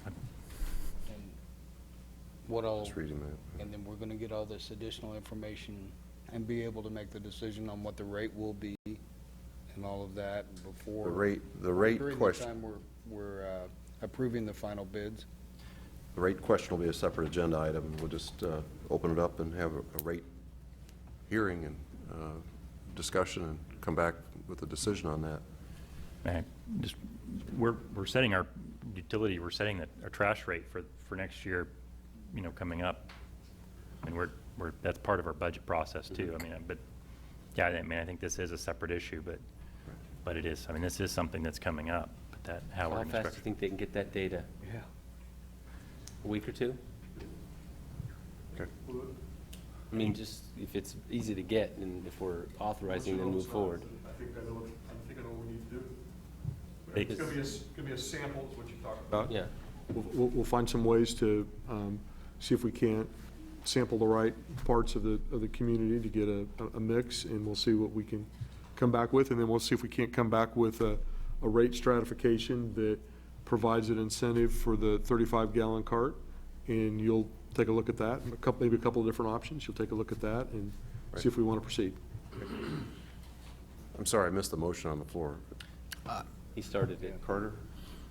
I move just getting the RFP to for the cost of the carts. Okay, the action, since we've had lots of table talk here tonight, approve the trash cart implementation recommendation, authorize staff to proceed with bidding carts. That's the So motion. moved. Okay, Carter and Cromwell, first and second. All in favor, say aye. Aye. Opposed? Carries 5-0. Now, if you haven't had enough, we're going to jump right into recycling. Let's see, what time is it? Let's take 5 minutes. I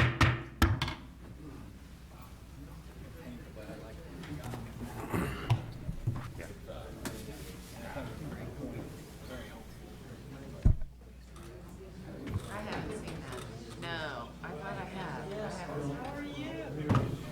I haven't seen you. Oh, you getting stiff, huh?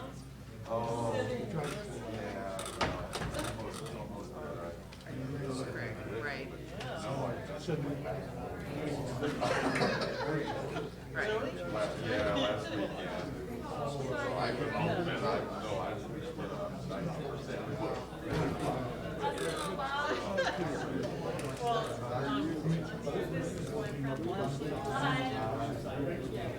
I was telling her that you're going to see all the blessings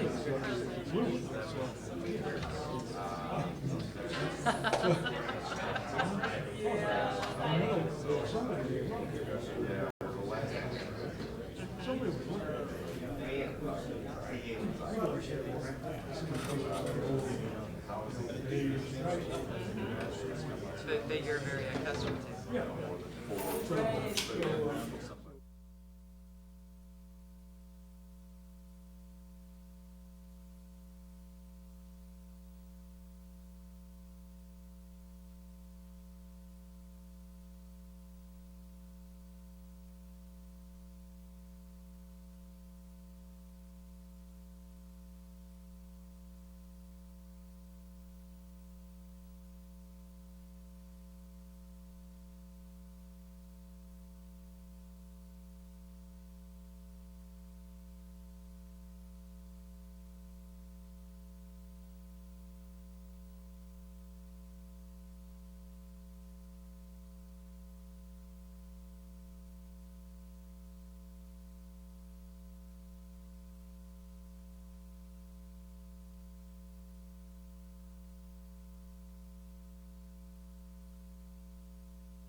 All right, we're back on item number 3. Agenda item number 3, we're going to receive a report on curbside recycling and consider adoption of resolution number 6976, resolution of intent for an organized collection service for residential recycling.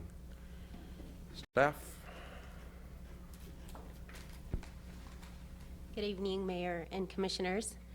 I don't have a presentation tonight. I'm just going to briefly go over the documents that were submitted with this agenda item and spend a little bit more time on the state law that we've been hearing about.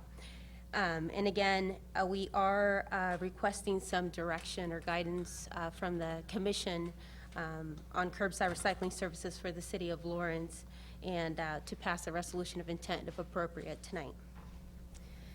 Some of the documents included, along with the memo, was the resolution of intent to consider adoption of an organized collection service for residential recycling, as well as a copy of the state law for organized collection service establishment, the procedure, and delayed implementation. Staff worked on 2 documents. One's a table that summarizes the action steps as the city interprets the law, and also providing an estimated timeline and a flow chart, which Tony Wheeler developed, just another way to visualize the action steps for the state law.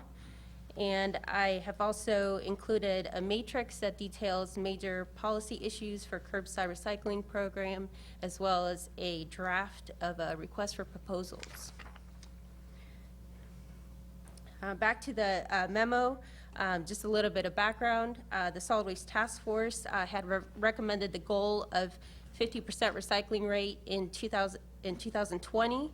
To achieve this goal, the Solid Waste Task Force had recommended to the City Commission to implement a citywide single-stream residential curbside recycling program, and further recommended evaluating costs and opportunities by soliciting an RFP, or request for proposals, for the single-stream curbside recycling.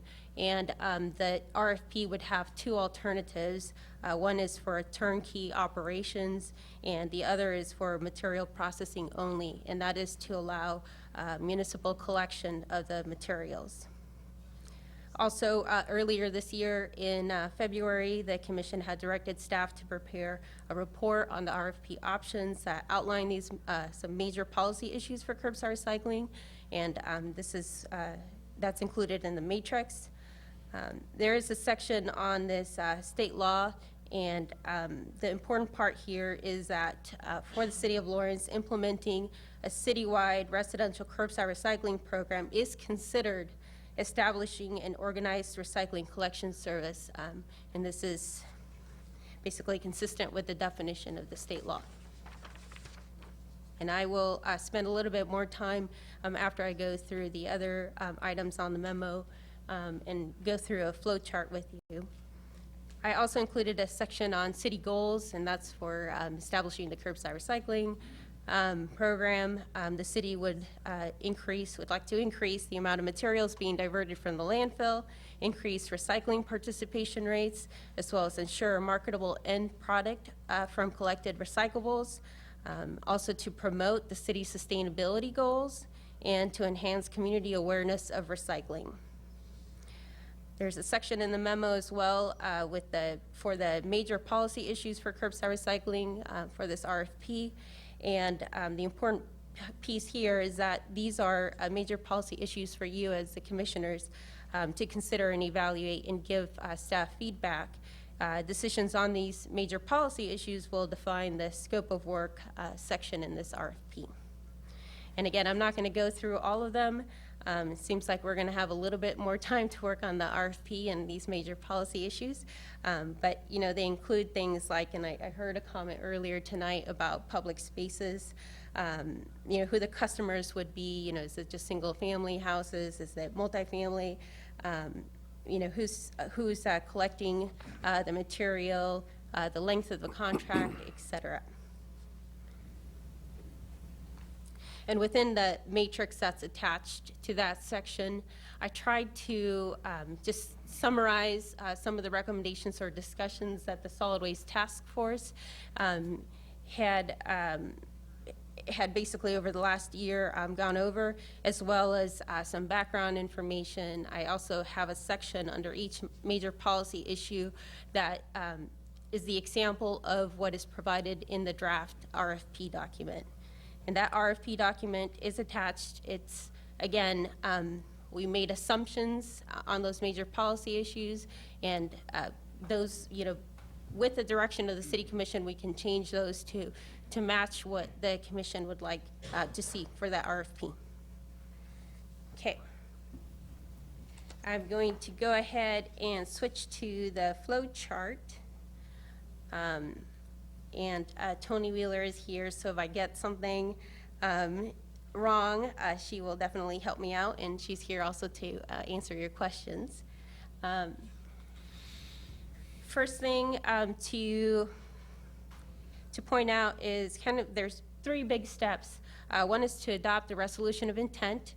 Another is to adopt the ordinance establishing the service, and then commencing the service. So for the resolution of intent, which we're hoping you will consider for tonight, and the reason why we want you to consider it for tonight is just to get the clock ticking, because there is a pretty long waiting period from the time that the ordinance is established. So for the resolution of intent, the City of Lawrence needs to announce the intent to consider adoption of an organized recycling collection service. We need to invite participation of interested persons. We need to include specific goals to be achieved and detail any justification for fees and other reasons for considering this type of service. In the state law, it also says we do need to publish the resolution in the newspaper, and we need to give notice of a hearing on the plan. The adoption of the resolution of intent, if it happens tonight, we would have to wait at least 180 days before we can adopt an ordinance that would establish that recycling collection service. From the time that the adoption of the resolution of intent is adopted, we can begin our 90-day development of a plan for this service. And within these planning meetings, we are asked to invite the current recycling haulers to all the meetings, and they get to participate. These are those haulers that are picking up recycling in Lawrence as of the date of the resolution of intent. There may be other companies that will start after the resolution of intent is signed. We are hoping to invite everybody interested, though, to these meetings. And then after the 90-day period, or when the planning is complete, we would like to have the City Commission receive the draft plan, and then also a draft of the RFP, and in hopes for you to consider the RFP and approve it so we can issue it and start that process. The RFP process would then, there's a lot of stuff that's outlined in the RFP, and I'm not going to go through all that detail, but it also involves some meetings and notification of intent from the private haulers and such.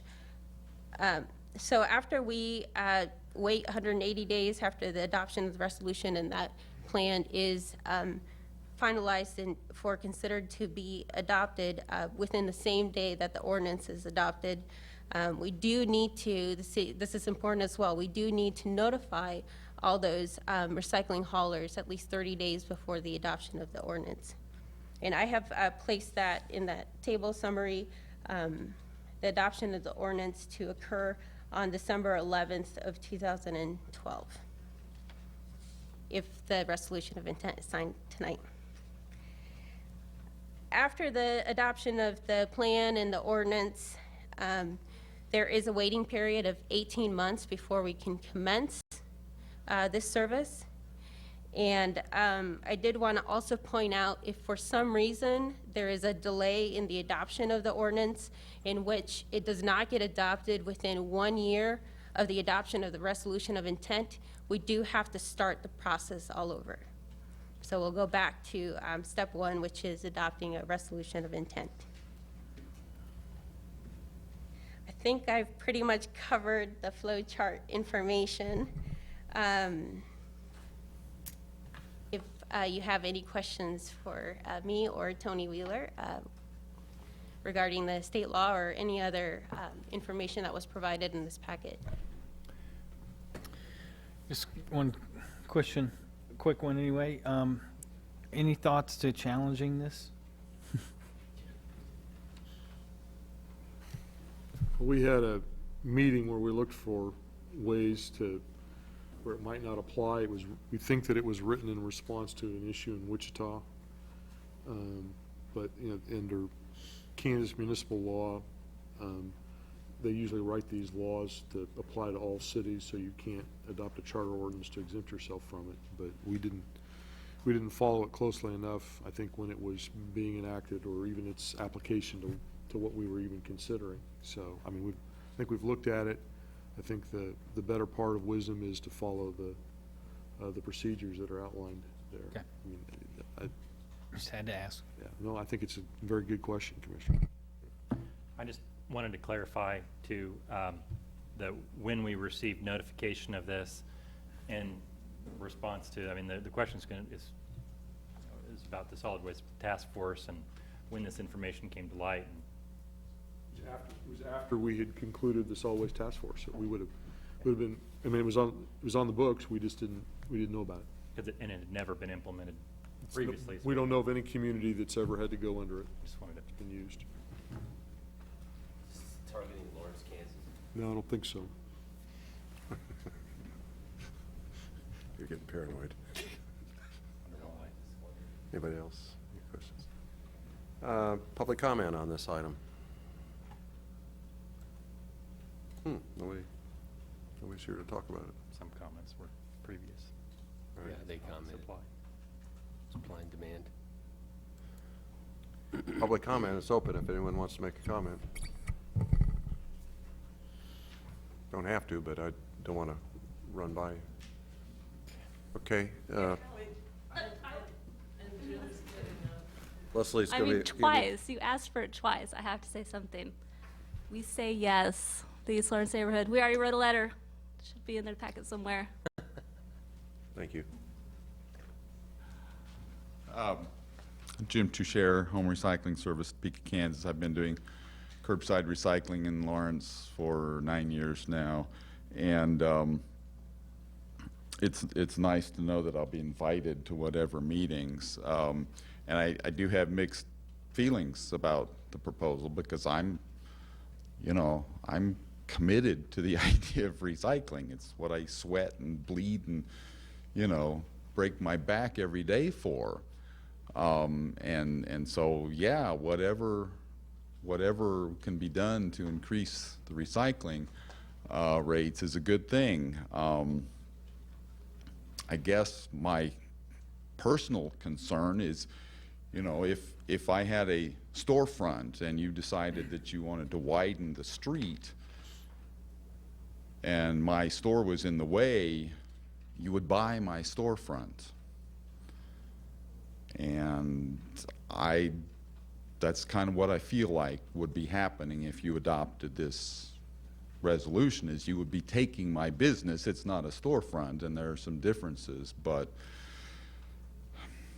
you'd be taking my business if you do that. And it would be nice if there were a little more recognition of that, and maybe something to pay me for at least all of the thousands of dollars of trash cans that I'm gonna lose.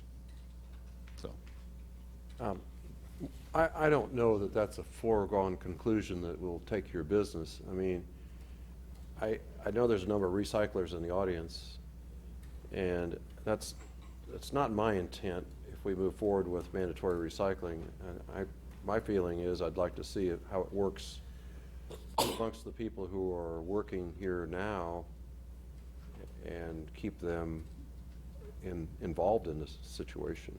I don't know that that's the way it will end up, but that would be the way I would approach it. A number of you are doing a good job. I mean, if you don't do a good job in the private market, you get thrown out. Mm-hmm. So by virtue of the fact that I've seen several of you here several times, I'm assuming you're doing a job of value for the community. So I don't know how it's going to come out, it may end up being better for you if, instead of every fourth house or fifth house, if every house sets out their products, and then you have a central billing system, that would be a lot easier, I would imagine, than the way it's being handled now. I don't know how that's all going to come out in the end, but that is a scenario, so.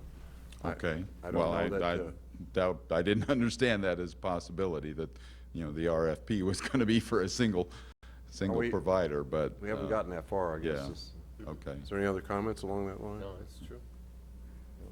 Thank you. Thank you. Anybody else from the public?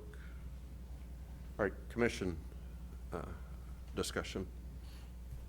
I guess just follow up on that. I would just ask staff to clarify on the RFP. That they don't have, if they only have the capacity to serve X amount of people, they can still be involved in the RFP, just to explaining what their limitations are in case we chose something to where we had multiple, smaller companies were still involved, maybe handling a certain neighborhood versus the entire city or something like That's that. correct, and I did want to clarify as well, in the 90-day planning period, and we're going to review that RFP, all the curbside recyclers are going to be involved with that, and they're going to get a chance to take a look at that RFP and then comment on it. I forgot to also mention the plan that the state law wants us to develop is not only going to describe the procedures of development of the plan, but we have to evaluate the plan and state our goals.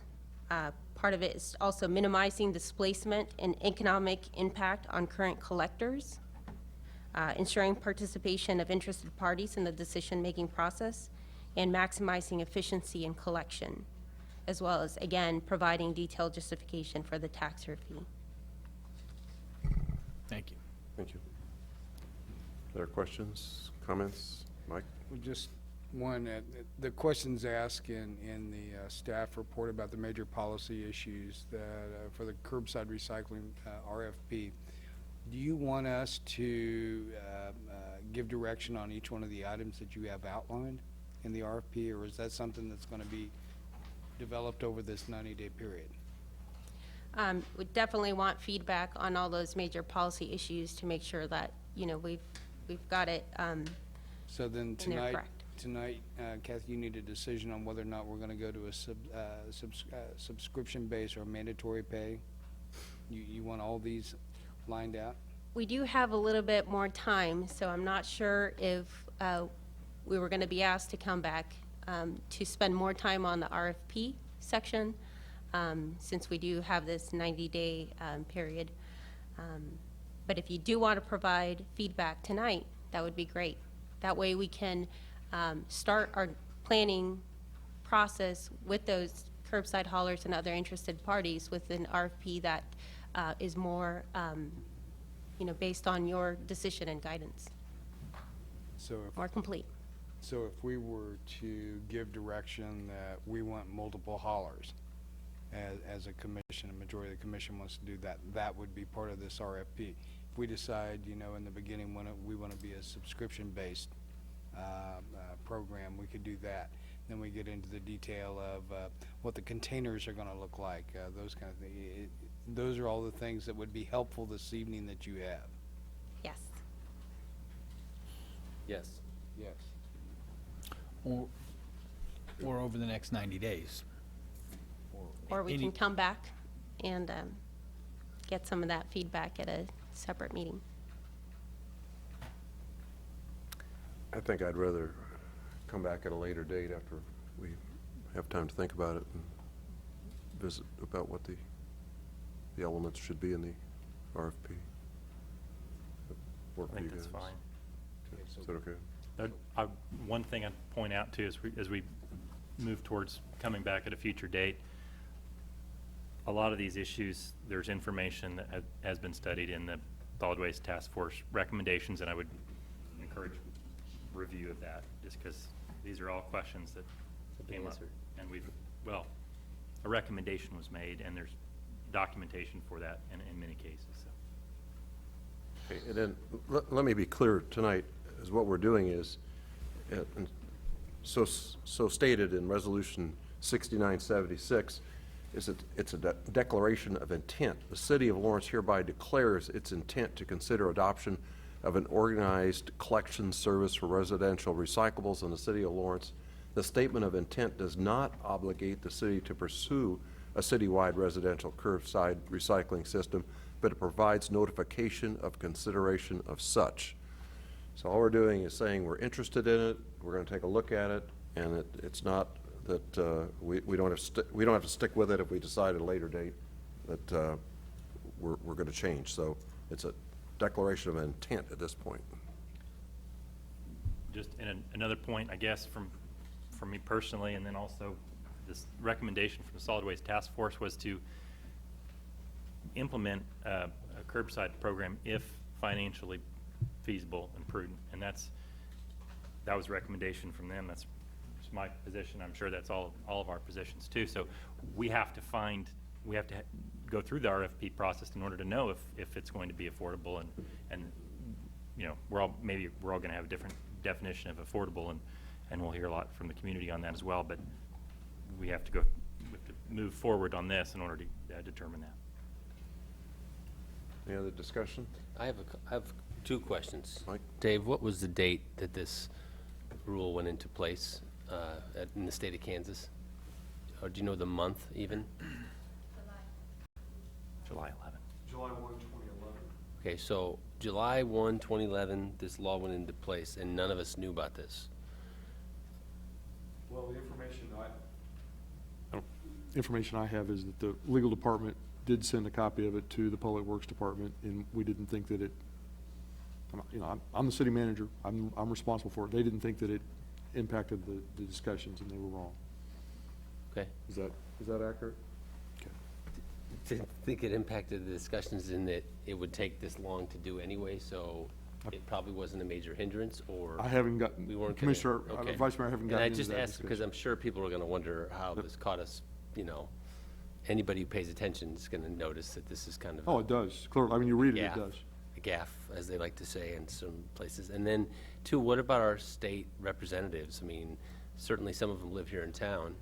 Why didn't they let us know this was going on? And Some of them are in the back row. oh, and why weren't, you know, I mean, that's their job. And I mean, would have liked to have known they were passing a rule that I haven't had that directly impacted the I haven't city had of that Lawrence. discussion with them. Okay, just saying. So maybe we could get some answers on those, I can do that. from maybe letters to our representatives. Right after the meeting, you might be able to get an answer. Yeah, great, perfect. So, Can do. the hard question, sorry, but Okay. Any other it's disturbing. questions or comments? If not, I'd entertain a motion to approve. Mayor, one question, just so that I understand again, as you read from the resolution, that, you know, we will establish what this RFP looks like during this 90-day period, and see if at that time, as we go forward, as Commissioner Cromwell said, whether or not we have a feasible program. That's what we're looking at. That's the way I understand it. It's going to Check in keep the box. it's going to keep taking 3 votes to keep moving from one step to the next.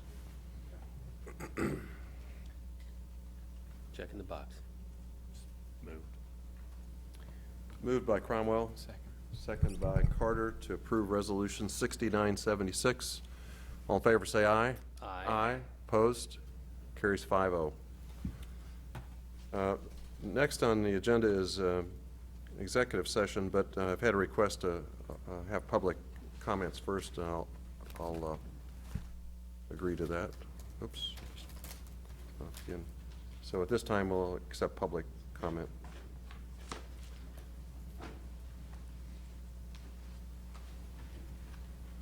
I've just got some papers here for you. Let's see. And these go down the line. All right.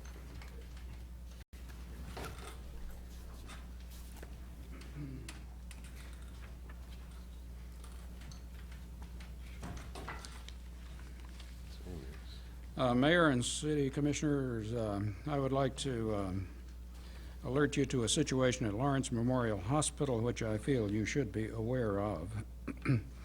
And by way of background, I would like to mention that during the past 3 or 4 years, about 3 of my years have been spent assisting people who were applying for Social Security disability benefits. And since January this year, I've no longer been in that business, just been doing that for charity. Well, from time to time, I would have people come to me with forms which they had been asked to sign, and that these forms would start the process of the person being signed up with lawyers on the outside, whereby the lawyer would represent the person for disability benefits, at least in the process, and would get a fee at a later time if the person was granted disability benefits. And one person brought me a copy of those forms, and I have included those in the papers which I have given you. And the employee seemed to be a person at Midland Group stationed in the hospital. Now, this person, as far as I could tell, would assist these patients and former patients in getting Medicare and Medicaid benefits, and that makes a lot of sense. Because if the hospital can get paid by Medicare or Medicaid, you know, when it otherwise wouldn't get paid anything, of course it wants to take advantage of that. But in addition, the person would try to get the person linked to these lawyers on the outside as representatives for obtaining disability benefits, which in most cases would not be of any benefit to the hospital. Would be a benefit to the lawyers. Now, I have a concern that some of those people may have been asked to sign these forms under duress because they had not fully recovered from their illnesses, under duress because they owed enormous amounts to the hospital, and you know how easy it is to owe an enormous amount to a hospital, and under duress because there were suggestions contained or that legal action was a possibility.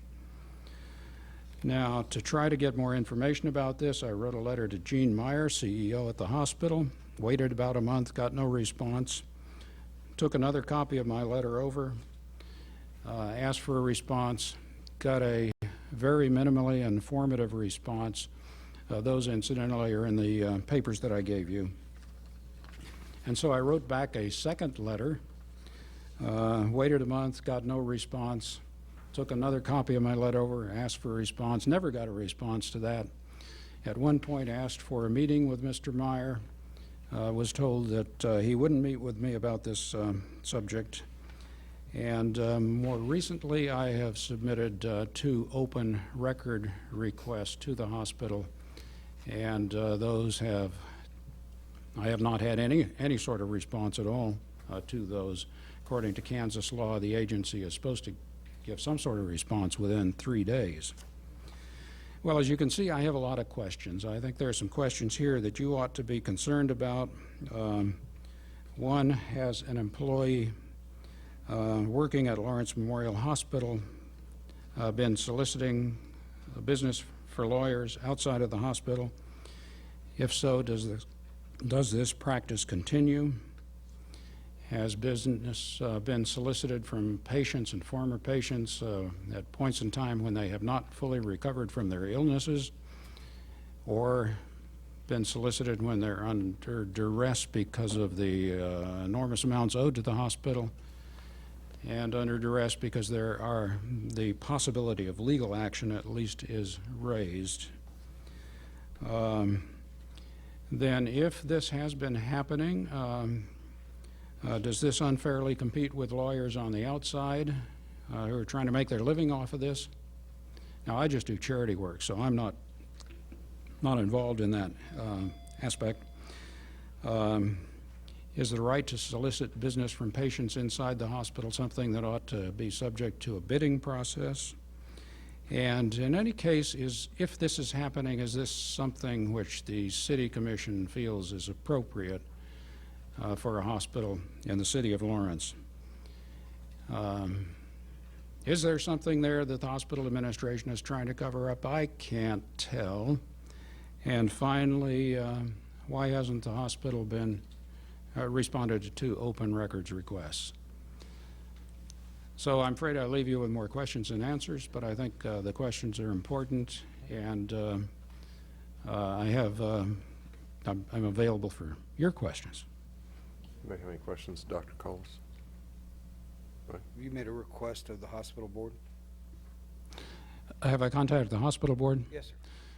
I have not, because of the so far very cold response over at the hospital, and because the hospital board is so continuously concerned with finances at the hospital. I really didn't think it was going to be productive. Now, that was my assumption.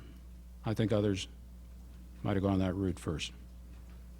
Others that are involved with this? Other people? I'm sorry, I don't understand the question. I didn't understand what you said. Who went to the board, or what did you just say? I have a little problem with hearing. Could you? Me too. Mike, I think if I could, It's a standoff. if I could, I think he was saying that that's the route he chose. Someone else may have chose a different route. Yep. If they were in Well, his shoes. another person in another. Okay. Well, let's make a request to the board and see what's going on here. My preference would be to contact Gene Meyer, and if I don't think that's going to work, then I know the board members. We had one of them speak earlier today. So we'll ask for a prompt response, and we'll get that back to you. I don't have the materials, Alan. If you've got an extra copy, or I could get one from a commissioner, I'll make sure that I get it. Okay. All right, so city manager will contact chief administrator at the hospital, and we'll see where it goes. Thank you. Mm-hmm. Thank you. Have a good evening. Any other public comment tonight?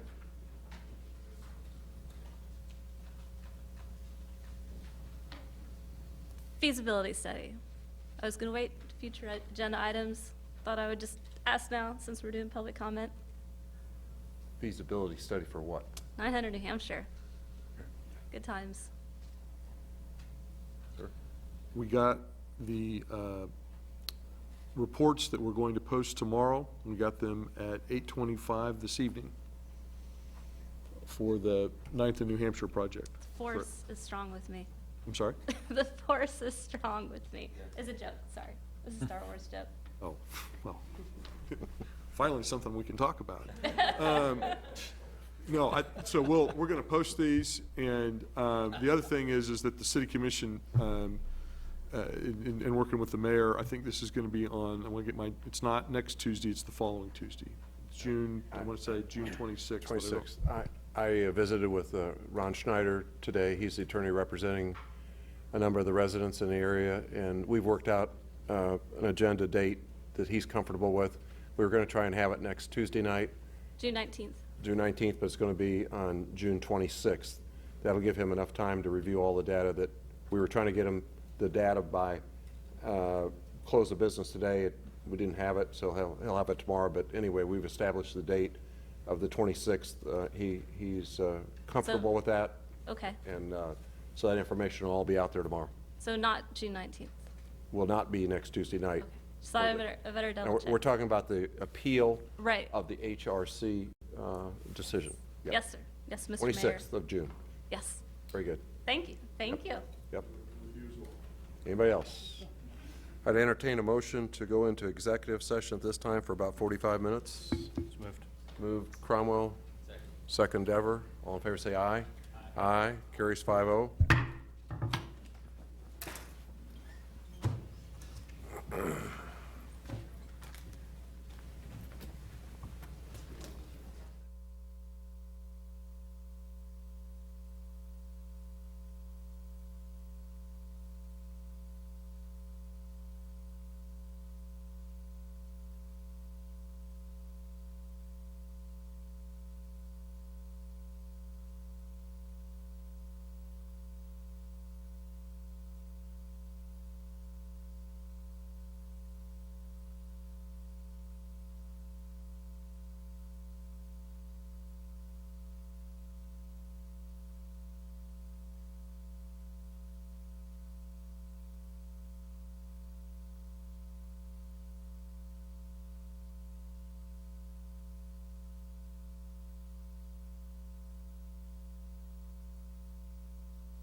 plan for the additional courts, the renovation of the courts, and the lighting of the courts at Free State there in the future deals with that. Okay. We think that's ready. I think, it's our opinion this now requires an interlocal agreement, so we're working on that as well. And then, of course, we've got the study session next week.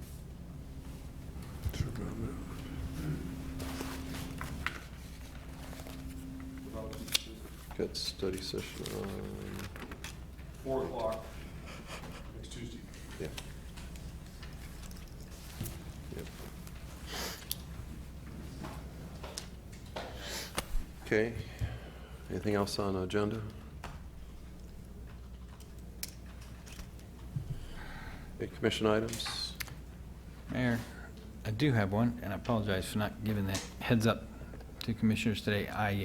But Dave and Cynthia and I met with Craig Weinog and Jim Flory this afternoon before the commission meeting, so just kind of came up with this, but would like to put on the agenda as soon as possible, next week if we can, to authorize staff to put out RFPs for to get the costs and whatnot of developing a marketing packet for retiree attraction to mail out to retirees, as well as a marketing plan for advertising going forward.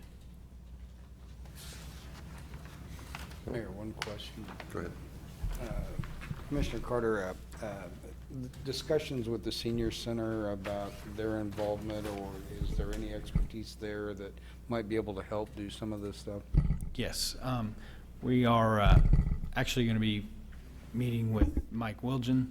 I think it's, what did we say? I think it's Thursday. Thursday afternoon, to go over. We did have a lot of discussion about that, but we haven't really engaged them directly, so we want to have that discussion with him. As far as the marketing plan, the idea is to get the RFP process started anyway, to get back cost estimates and that sort of thing. And then I think in talking with Mike, we had some thoughts as far as who's a point person to work with that marketing company. And that might be until perhaps something is permanently established, if we ended up going with the portal, the new position that the task force recommended. We thought this, but to get this thing going, we need to get the RFPs going. Otherwise, we're talking quite some time before we're going to see any marketing piece we can actually use.